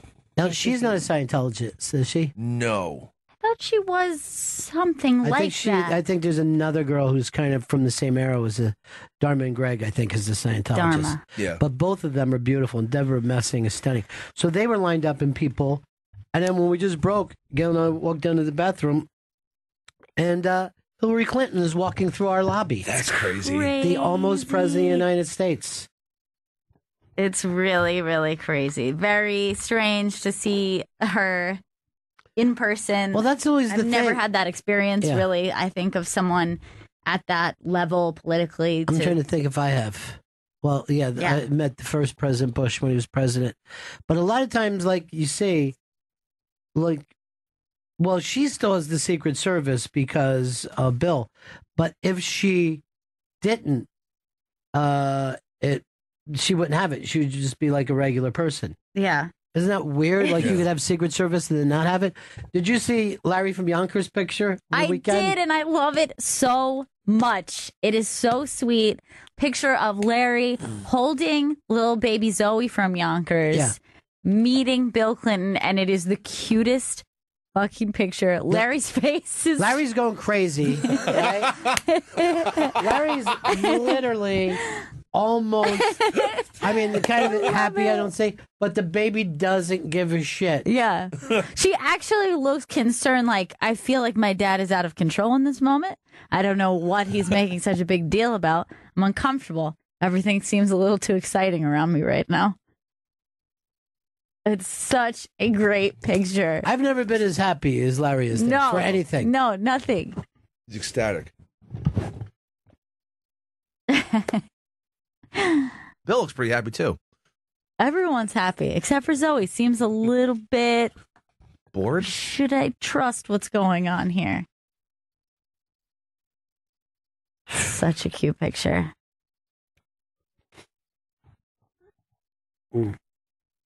But yeah, I've definitely. Oh, dude, you missed this. Let me just tell Chris this part. So we watch. She comes to the lobby. We don't even know about this. Our team, Vito, doesn't even tell us that. You know, I just want to know who the celebrities are in the building. Yeah. And then I was making them crazy. I go, hey, can we get 10 with Hillary? And they're like, no, absolutely not. And I was, I'm making it up, right? So she sits down in the same place we do in Mass. Their production is totally out of whack. And it starts with an explosion sound. Oh, Jesus. And everybody jumped. And it's not just like it sounds like an explosion. It was the volume of an explosion and a sound effect of an explosion. So it was. Oh, my God. Everyone jumped, grabbed each other. Why would they start with that? Why is that? It's Hillary Clinton. Coming to you live. It's your That's what assassination attempt sounds like. Like, how do you do such bad production? That's not a good idea. You've made us all very tense. By the way, when I was that little, I met Bill Haley as young as Zoe. Yeah. And my mom brought it up to me the last time I talked to her. Really? Bill Haley said that you were going to really make... I go, I don't know if he said that. I know that he said I was a cute kid, but I don't know if he said I was going to really go far in satellite radio, Mom. Fuck shit. You got a fuck shit stack. Next break, Vito. Next break, make sure Jen can go down there. Was Hillary your first election? Or Yeah, she's the first time I ever voted too. Oh. Yeah, it's exciting. My mom just bought the book too. With H. Yes. The book is called You Ripped Me Off, and it's very, very interesting. Screw job, I think it's called. Who screwed Hillary? It was Bret Hart that wrote the prologue.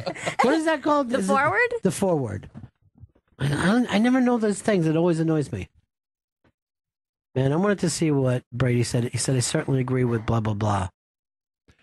he's kind of turned his back on Trump. He said he doesn't agree. He said, I think the last thing I read is Brady does not agree with what Trump's saying about the NFL. Let's all just try to be friends. I know. Did you see the two people who sang the anthem took the knee after? Yes, that was it was great. Vito. Now, you were outside Trump Tower the night he won, right? Yes. Did you get to see him? No, we did not see him. He was. I didn't get to see him for any second. After And Chris, you were in front of Fox News the night he won, and you got on Fox News that night. That was when I became the voice of the deplorables. All right, great. I believe that's what they're called, the deplorables. I think they embraced that name. Yeah. At least for a little while. But yeah, there was no one from like Trump's administration outside Fox News. It was just mostly just Trump supporters. Fox News was more of the party central. The Trump Tower was more of just like people anti-Trump, and then Fox News was people. Oh, is that right? Yeah, I didn't know that. Fox News was people like balling out, like having a good time. But there wasn't a lot because I even saw them. I mean, Chris was out there pretty much by himself. Early on, it was crazy. Like when Is this true, Chris? No. There was like I got to go to Chris for the news. You weren't there, Vito. I was with him. I was with him to start really because I watched TV and I didn't see you. I was with him at the earliest part of the night. And it was really crowded. I know kind of trust Vito. Vito, let me tell you something. When it comes to this, you're nothing. Yeah, you're garbage. zero. No, and Chris is everything. He would rather. I'm on top of the world. He would and rather you're on the lie bottom. and say that I'm lying just so he looks right about something. He does look right though. Yeah, I I look can agree with Vito on very this. correct. Chris does like to lie for the sake of lies. I never. Well, lie. what other reason would you lie? I'll say this: he never lies when the truth is better. Exactly. He only lies to protect himself. And what's wrong with that? I was out there with him at 7 p.m. and there was a 7 ton of people. We actually walked. Vito, I just got an idea for you. Okay. Because you got the full beard right now. If you shaved down here and just went with the mustache going into the giant handlebars, shit. you'd have that great biker look that I Okay. like. I'll come in with that tomorrow. Thanks. Please. Oh, that would be great. Like a Triple H circa 2006 look. I like I it. don't know what that means. I'll have to check with. What I'll have to do is check with Chris. He No, he explains doesn't everything. know. See, in 2006, Triple H had like a handlebar, the type of mustache you were talking about. Well, then why doesn't Vito even know that? I don't understand why. Because he doesn't know what he's talking about, Ron. That's why. Thank God for Chris. Why Thank God for does me. he actively work against Vito? He has never once done anything nice for Vito. Nope. No. Now, here's what'll happen. Vito will quit someday, and Chris will spend all of his time with him. That's I know. happened time and time And again. he's going to say, Vito's my best friend. Yeah. He went and he was in Zito's wedding and treated him terribly. Yeah. You and Joey Jojo went out this weekend on a bicycle built for two. We did. It was What? wonderful. You guys never got along. It was No. just a nice day out. I figured, hey, I'll text Joey Jojo. Text me. I like bicycles. Why would I do that? He doesn't like you, Vito. I I know. don't like that he's ripped off my look. I haven't ripped He off gained the- weight. He's not only is he ripped off your look, he's perfected it. Yeah. I You don't know can't if- grow a cool beard like that. I Yeah. can't. You got patches. It's way too fucking patchy. Fuck shit. You had a pretty good voice, Chris. Thank you. Why don't you join a fucking? Well, you can't. Your girlfriend has you wrapped around your finger. doesn't she? That's sad. Yeah. Sad the way she controls She's you. been taking his whiskey bottles and filling it with iced tea. And said, "Look, you can pretend you're drinking. That's it." This is nowhere near as And good you're as real okay with drinking. that? Did you brunch over the weekend? No, I couldn't. I was. Gail went out to a brunch. Oh, Went So out to a beautiful brunch. in Media, Pennsylvania, Yes, it's the Brooklyn of Delco. they call it Delco Brooklyn now. It's all as one word. And where was the place? The place is called Bittersweet Kitchen. I looked it up but anyone that goes, like, I hate when I go places and someone will go, "Oh, I went to this great place." I'm like, but I'm right near there all the time. How come I haven't eaten there? I grew up near Media. Yes. This place is fantastic. And I ordered creme brulee pancakes. oh Fantastic. shit. So in between each stack of pancake, there was like a vanilla cream, and then on top, the sugar that has been burnt on top. So the top pancake was super crunchy, and then in between vanilla cream. Why did And you it go was- past it? What is those? Looks like fried pickles. Okay, keep going. I did not see that on the menu. It's a French toast BLT, which fucking looks I delicious. never even heard of this. Now, did you not put syrup on there because of all the creme brulee taste? I'm not gonna lie, I did add a little syrup to it. Good. What's this? That is a Chicken and biscuit? Goat cheese omelet with a breakfast scone. But they also had some biscuits. There's baked goods on the menu too, because they bake in-house. So they had like lots of biscuits. They had like a cornbread with like jalapeno jam. I didn't have that, but it sounded really good. You know what I hate? wanted to eat everything. I hate when delicious. A restaurant say, well, we have homemade soup. Because I'll say, wait, first of all, this isn't your home. It's restaurant made. And then B, is the rest of the stuff not made here? Yeah. Why are you just telling me this one thing? Mostly everything else is frozen. So that's the creme brulee pancake. And I don't know if you could see, but that top is super crunchy. It is burnt sugar on the top, shit. just like the way you crack the top of a creme brulee, but it's on a pancake. Sugar on me. So good. With some creme brulee. That looks fantastic. I want to go there. Oh, this guy only gave it. Oh, Rita's Italian Ice. I don't know why they would even. First of all, Rita's Italian Nice is great.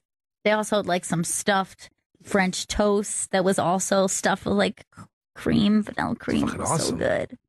It was so good. That's it. Caramel bourbon stuffed French toast. That looks so fucking good. It was really good. I did not order it, but I did try it. Andrew has a big question for us. Andrew, go ahead. Andrew in Chicago. Hey, Benningtons. Hope all's well. Real quick, I had a question. Who would more likely look like Brutus from Popeye? Great Vito question. Or Chris Stanley? Vito, come on in here. I want to put you guys together and see who would... You know what? This is it's going to sound like a cheat, Andrew, but Vito looks definitely more like Brutus, but Chris has the attitude and personality. That's interesting. Yeah, definitely. Yeah. So yeah, and both of Chris's girlfriend from Costa Rica is very thin, and he's always like grabbing her and pulling her out all the time. It's like a cute implied rape, but just like kind of fun rape game. Yeah, it's just like I saw him on the phone with her one day, and he goes, "Tonight we have time for the rape game," and I'm like, first of all, Chris, it needs a better name. Second of all, too much information. This is work. I call that TMI. Yeah. It's just like a little something I made up. I was when I'm in a hurry. It was a very hot weekend. And I'm down at the stand. And let's just say one of the young ladies who works there said to me, I had to change from my pants to a dress because I was getting a very hot undercarriage. And I go, I know you on a professional level. That's all. By the way, I'm going to say this to you guys because you never come down and hang out to stand, even though Joe asked me all the time about Vito, and then he said you used to be cool. What happened? He said that he's afraid of me, that Joe said that Vito's afraid of me. I don't know why Joe would say that. Because you used to hang out there all the time and act like you wanted to be a comic until I came around.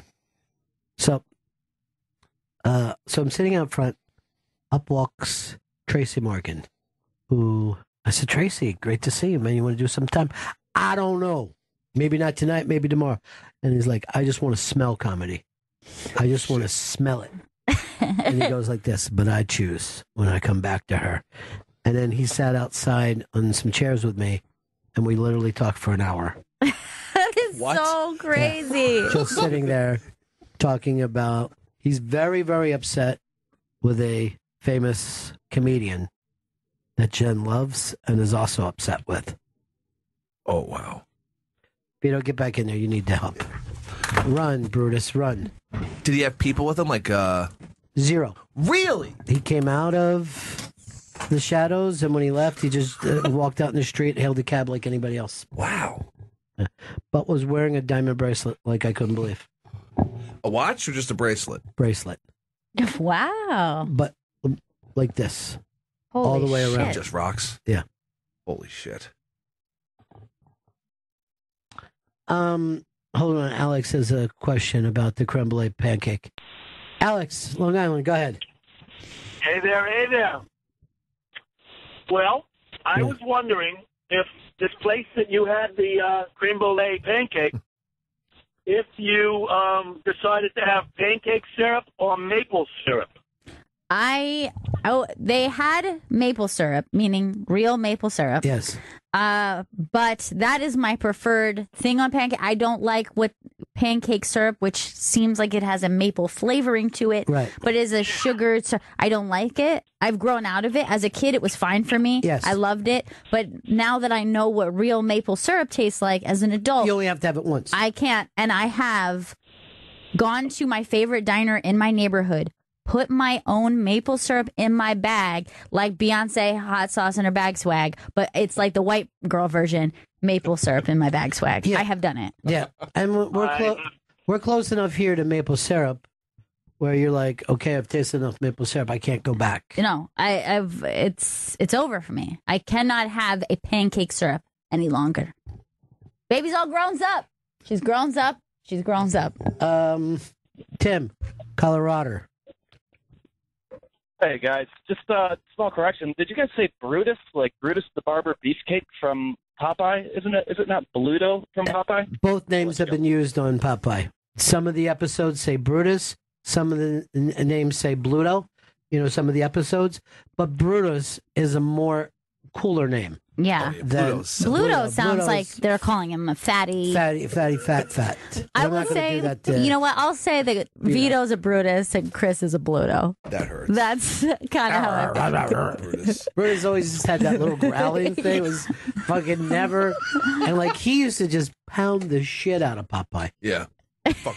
Fucked him up, and then our hero Popeye would get in one shot at the end. We're supposed to feel good. No. Like you got beat up 8 times, dude. The fact that you hit him once, good. I'm glad you feel good about it. But you know, this isn't. No one's handing out a belt here. You also have to teach him how to defend himself a little. You know, keep the hands up in front of the face. He doesn't protect himself enough. He just eats it. Tracy also had a big fucking phone thing that was just covered in. I'm gonna guess jewels and not rhinestones. He's in his own. He's doing his own thing, man. He's doing his own thing, but he 100% agrees with the dish. He's on Jen's side about another comedian that has let Jen down, and to me, I'm like, it means nothing. And then he's let Tracy down. And can I tell you something? And Tracy explained to me. 27 years he's been on TV. 27 years. Wow. And he goes, if they go to see you in a movie, they like you. If they allow you in their home on TV, they love you. And he goes, I am in the same boat as Lucy and Jackie Gleason. He actually said, crammed in, and then he cracked it himself. He says he's getting Hollywood on a star, too. Walk of Fame star. Oh, that's exciting. Yeah, he was very, very proud of that. That would be one of those things that you're like, that's not a big deal until someone gives you one. And then you're like, what? Somebody has to put up money for it, too. Someone has to, like, sponsor you? It's like $15,000 even to be considered for a star. Wow. I know, because I got 3 of them. It cost me $45,000. Yeah, I don't know. You know, I remember, I think out of, there's 2 things in life that I've seen that I thought were going to be better. The Walk of Fame stars, I just thought was going to look better. Yeah, wasn't. And then Plymouth Rock, which I was surprised. Tiny. Is it? I figure it's a giant boulder. Not as big as the stable. Tiny. That's bullshit. Yeah. You have every right to be upset, Chris, but imagine that you drove that all the way to Plymouth to see it. No, I'd be fucking horrified. Well, I'll tell you this. Horrified. Yeah, I'd be horrified. Oh my God, you're kidding. What me. is this? Mike. Turn away. Don't look at it. Mike in Ardmore. It's hideous. Oh, hey. How's it going, Ron, Gail, Pepper? Vito. I went to the Pamela Adlon on Mass with my girlfriend, and it was so great. I mean, I didn't think you could even pack that many people in a basement, but evidently you could, and I sat next to some new people, made some friends, and heard this really great interview that was very natural and fluid, and just wanted to tell you I had a good time. Now, that room that you're talking about, the Village Underground, is one of the most famous, you know, rooms in the history of New York. The people that have played that room over to, starting with Dylan and that, the Byrds have played there. Even the Monkees played there. Yeah, it's such a cool room. It's like kind of one of those experiences where that's what you want it to be. It's like it feels like a very New York place to have an event like that, and we always have a great time, and it makes it extra special. But did you notice, or was it just me, how dark that room was when we came in? It's different. Because I came in, I go like this. I had Pamela, right, by one hand taking her in, and I'm like, Jen, you got to help us find this lock to the stage. So I followed Jen because I didn't want to be in charge of Pamela and finding my way through that darkness, because you got to walk up that tiny little thing there. I know. I don't remember it ever being that dark I in don't there. remember the stage feeling so small. They've remodeled in there because some of the booths are new. Yeah, That's all the booths are new. Yeah. Is the stage different? I think we've had a bunch of people on the stage before. Because you know what? They packed more people in. I felt like there was more seating than I remember floor, right? on the floor than there ever has been, and then the booths are new. And so I think that the stage did kind of seem too dark a little. for me to see. Because when I hopped up on the stage and I realized like there was no room between the mic and that, I was like, oh my God, it's little up here. Yeah. It was very, very crazy. And black as night. Very dark. Vin in Jersey. Hey, Ron. Hey, guys. How you doing? How's everything? Well, let me tell you, I saw Vin right after, and he says to me, as I'm coming through the room, the sunglasses look great. Because I'm wearing the sunglasses he gave me on my head during the unmask, and that made me laugh my ass off. Yeah.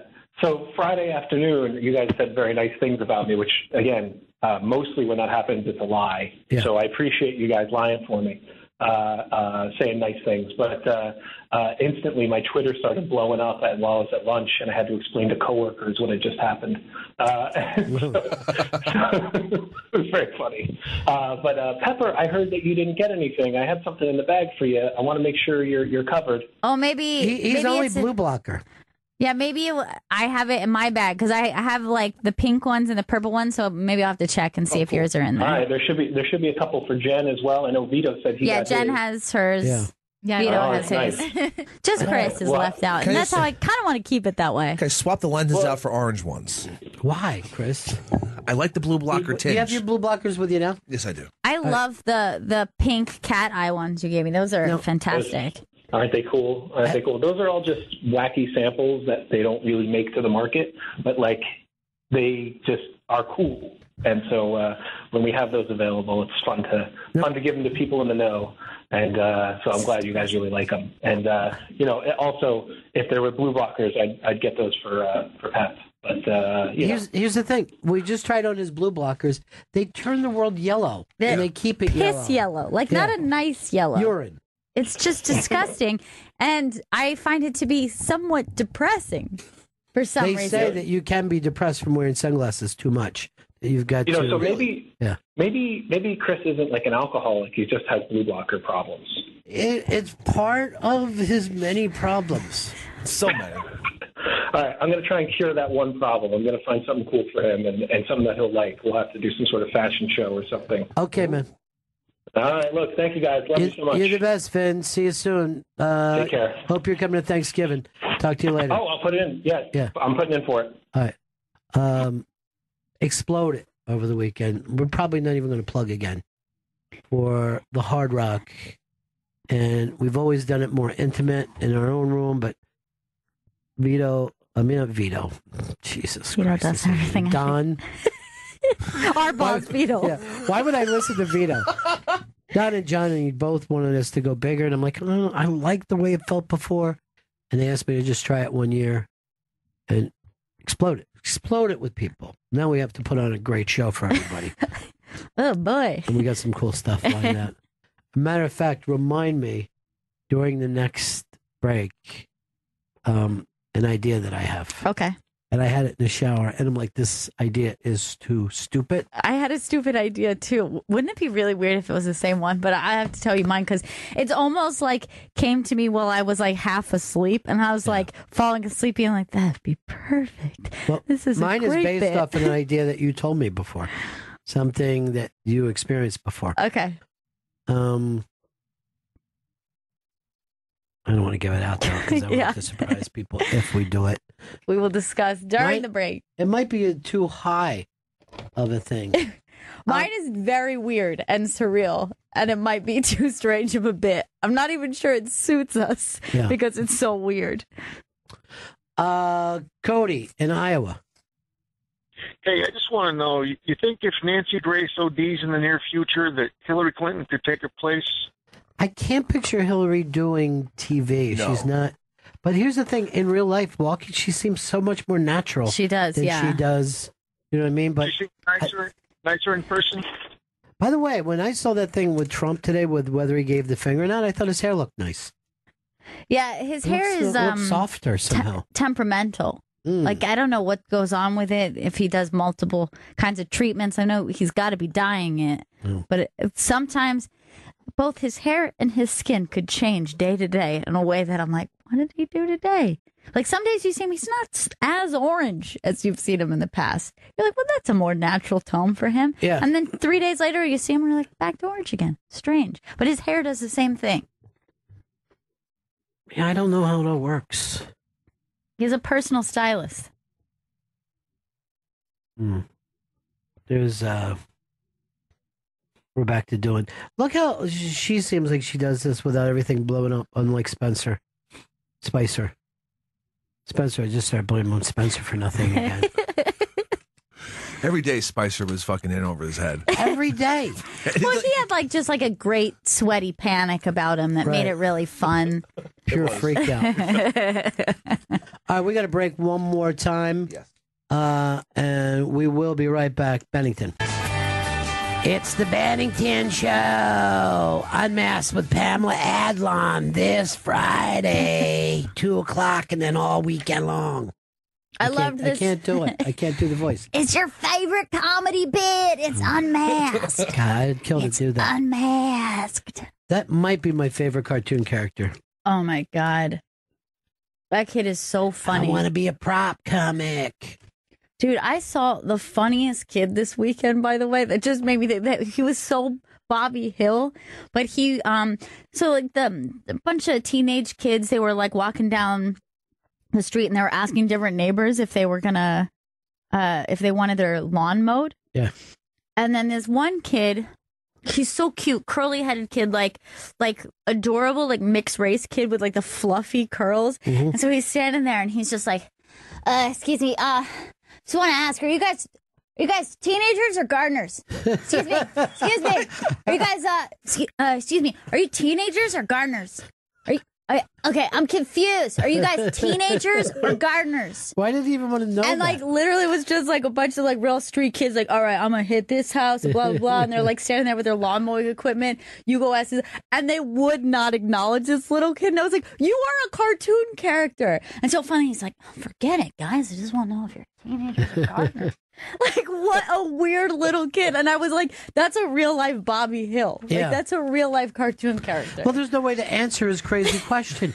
You could be a teenager and a gardener. Excuse me, I'm confused. Are you teenagers or gardeners? By the way, you see us planting flowers or just mowing lawns? Or gardeners. Up on the iBank today is an article about Robert Kelly getting Boston Comedian of the Year and Barry Crimmins accepting the award at the Boston Comedy Festival as the greatest and iconic person ever. But he gave this speech that was really great. I was reading it over, and it was just like saying to people, like, if you're going to do this, go after the real targets. Right. Go after the good stuff. Make this matter for you. And I was thinking to myself, oh, God, I'd never do that. What's the matter with buttons, huh? You trying to have a button? You better button down. Button down. Button up. Button down. What's the deal? Weird. Sometimes you got to button up. Then you got to button down. Button down the hatches, boys. What's hatches all about? Something coming out of an egg? Now it's egg beaters. Oh no, run away, eggs. There's egg beaters here. And beat her, huh? Beat her. You better beat her. I did, man. I just beat her. Huh? What are you doing? This is a great bit. You definitely should do the beater bit. Gonna open with the beater bit, man. Leave it to beater. You beater behave, man. Beater behave. Behave, beehive. Oh, I got the hives. Don't touch me, man. I got the hives. You've got hives and hives not. The hives not don't got the hives. That's my new hour. Thanks, everybody. Great. More. Brilliant. More. Somebody's screaming more over there. More. Jay Moore. Smoke a J, man. He did it. He makes it all connect. Smoke that J. Chris Stanley had a stupid article that you got obsessed with, that less people are living with their married spouses. Yes. Than not. Than not, exactly. Yeah, this is a new trend that's come up in the last few years. I don't believe that's true, because you always had somebody at sea. Yeah, I think that it's like it's still a minority of the people who are doing it, but they're making the case that it is a healthier lifestyle. So in the U.S., it's something like 3% of people to do it. Yeah. But in the U.K., it's something like 7% or 9%. Right. And they're saying, is this a healthier way to... I think it can keep things exciting, because you're like, oh, I can't wait to get back. Right. Hey, we should we should go out to dinner when I get You're back. like you're still in that dating phase. Right. You're still trying to impress. And you can. I bet it would be like, I should lose some weight. I'm going to see her in 2 weeks. You know what I mean? See, the thing is, I actually really like living with someone, so I feel like that would just be a different thing then. Like, then I would be like, yeah, I don't live with my husband, but I live with this guy. Right. You know what I mean? That could be healthy too. That could be very healthy. But sometimes, like, the thing is, like, I know a lot of people now who are middle-aged and single because they're divorced or their spouse died. And they're like, yeah, I like this dude, but I don't want to be with him every day. You know what I mean? Like, so they're in relationships with people who live farther away. It's better and easier for them. Yeah, and I think that that's the hardest part, is all that little stuff of like, okay, so that's how you want to handle Sunday morning. Like there's like, when you live with someone well, it's an amazing thing. When you're like, we enjoy doing the same things the same way. Well, when you're with somebody who doesn't seem to care, but if somebody, like, there was this, I think Vito might have sent it in. Vito, did you do the Tom Cruise article about he was living with people from the movie? Was that you, Vito? No, I don't believe so. That's it. So he was like, all right, here's the chores for everybody. And when you cook something, you got to scrub a pot like it looks like it's new again. We don't want to have and like, he was so impossible. Oh my God. To be around. But then I thought to myself, okay, this is a cat that's been married 3 fucking times and it didn't work out. Sure. You know what I mean? Like, you're better off like, honey, I don't give a fuck if you leave the dirty pot in there. Yeah. It's you that I care about, not clean pots. You know what I mean? So clean people can be just fucking disastrous. Yeah, they could be really difficult. And more often than not, the cleanest person in roommate situations that I've lived with, where it's like large groups of people, the cleanest person tended to be the issue. It was never like, oh, there's this one guy and he is a mess. It was like, she's really nuts with this fucking, I left the fucking spoon in the dishwasher. Who cares? Some friends of mine got a fucking apartment when we were kids, right? And they lived with this Italian guy. I'm not going to say his name, but he was more like Anthony. You know what I mean? Like, he wasn't Anthony, the guy who works with Sam and Jeb now, right? Right. Like, he was a good guy, not a cool guy. Good guy. Good guy. He would wake them up on fucking Saturday mornings and be like, let's go. We got shit to do. And they're like, dude, I fucking party. You know what I mean? I just got home. And he's like, we got to fucking clean our carpet and shit like that. And one time they wake up and he had all the blinds off the walls and into the bathtubs and was like, we're scrubbing up. And I'm not kidding, man. crazy. We're like 18 years old at the time. And he's like, my dad always taught me to fucking keep it clean, and he's sick. Yeah, he has a problem. Also, he was this. His dad had told him, don't hold in a piss because you will, hurt something. And he took that to immediately piss.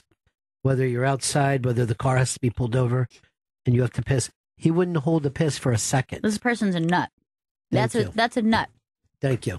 It made me just think of, I had a friend who, she had somebody, which she knew, she was friends with, right. And he said, I have a house in the Hamptons. I'm inviting some people over for the weekend. Come stay with the Hamptons. Free of charge. It's a great situation. She's like, yeah, I'll go. And, maybe I'll meet some people. Maybe it'll be nice. She was new to the city. She's from London. She said she goes out there and immediately he starts to give people chores about what they are to do for the weekend. And she said the last day was horrifying because he woke everyone up at like 7 a.m. and started to be like, okay, you need to strip the bed. You're doing laundry first, blah, blah. He made them launder all the sheets and towels and then set everything back up. And she's like, if I would have paid for a hotel, it would have been worth. This was horrifying. She's like, I was put to work all weekend long of cleaning things and doing things because he felt like I've let you come to my home for free. She said it was the most bizarre thing, and she was very uncomfortable the whole time, being like, "This is. I don't feel like a guest. I don't feel like a guest." See, it's the exact opposite if you go to Chris. Yeah. There's not going to be any sheets on the bed. No. But you can sit and smoke crack with him and fucking, Pass the stem. I mean, he's very comfortable there in that way. You know what I mean? No problem. Messier people are more comfortable with themselves. Thank you. There's not like a big deal about everything. Mm-mm. Do you ash on your floor? I try not to. But if ash gets on the floor, it's not the end of the world. Because you're not going to sweep it up. You're like, my socks will catch that. Yeah. Rub it into this carpet some more. I'll say this about Chris. He could dive into a freshly fucked bed and not feel grossed out. I wouldn't care. By someone else's fuck, you mean? Yeah. I mean, is it like a queen or are we talking like a full? Well, what the size of the bed matter? I like to spread out. We're talking about that it was new with sex. Yeah. This is why we Liquids. should have Vito in here. No. I know. Because He's Vito the was better able to one of follow. the two. Yeah. Do you think? Because I thought it was Chris all day today. I thought it was fucking Bluto, not Brutus. All right, did you get back to him and he agreed to that? Yes. Are we meeting there? Yes. Okay. We have a lunch date today. Nice. Yeah. They're asking me to make some cuts in the staff size. Oh, God. So today was a decision between Vito or Chris. Yeah. And I made my decision based on the end of the show today. Fuck. We need to plug anything, Chris? I'm going to be at Gotham tomorrow night if you want to stop by. Oh, very cool. I'm doing a quick set there. And then Unmasked with Pamela Adlon that airs this Friday at 2 p.m. That's going to be great. We were overwhelmed with ticket requests, so I'm really not going to push the Thanksgiving anymore. Yeah, it was. It blew up, and I can't wait. I really can't wait. We have some. We're gonna have some to. really. No, I We're gonna won't. have to wait. I don't have to if I don't want to. Okay. Then it's tonight. Sorry, guys. I hope you can all get here and travel in time. If not, call Johnny and tell him to quickly change the marquee. Are we going to get our picture on the marquee every year now? Yes. Hell yeah. It's awesome. What happens if you're not with us? You're still coming to Thanksgiving, right? I mean, if I get fired, yeah, I'll show up at the Thanksgiving show. Are you bringing your chick to Thanksgiving? She should be there, yes. She should be there. Is she going to do Lowrider? No, she's not. Please. That's what we'll bring her out to. She's not Mexican. If she comes out to Lowrider. She's not coming out. My friend, you love the Lowrider. Why did she has like a chain steering wheel, right? How'd you know that? What are you going to call her on the air? Because you don't like to use her real name, right? I don't want to use her real name. No. What would you like to call her on the air? Chiquita? I'm not calling her Chiquita. She's not a banana fucking spokesperson. Yet. Corazon? Corazon, maybe? That's good. What would you like to call her? Beth or something. I don't know. Beth? No. It doesn't I mean, it doesn't fit. even It's like sound a Kiss Costa song. Rican. It's got to sound Costa Rican. Yeah. I'll find out what like a common Costa Rican name is.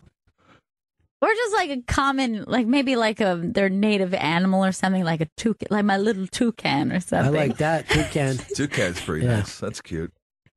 You want to just use a name that we're not using anymore? You just start calling her Fez? Just telling everybody you're dating Fez? My girlfriend. He had a bad Bucks weekend. Oh, God. No, it's one. Well, here's what happened too. His TV and his cable just came back on, so he was very pumped. Right. To watch, shit. and he had watched Hard Knocks.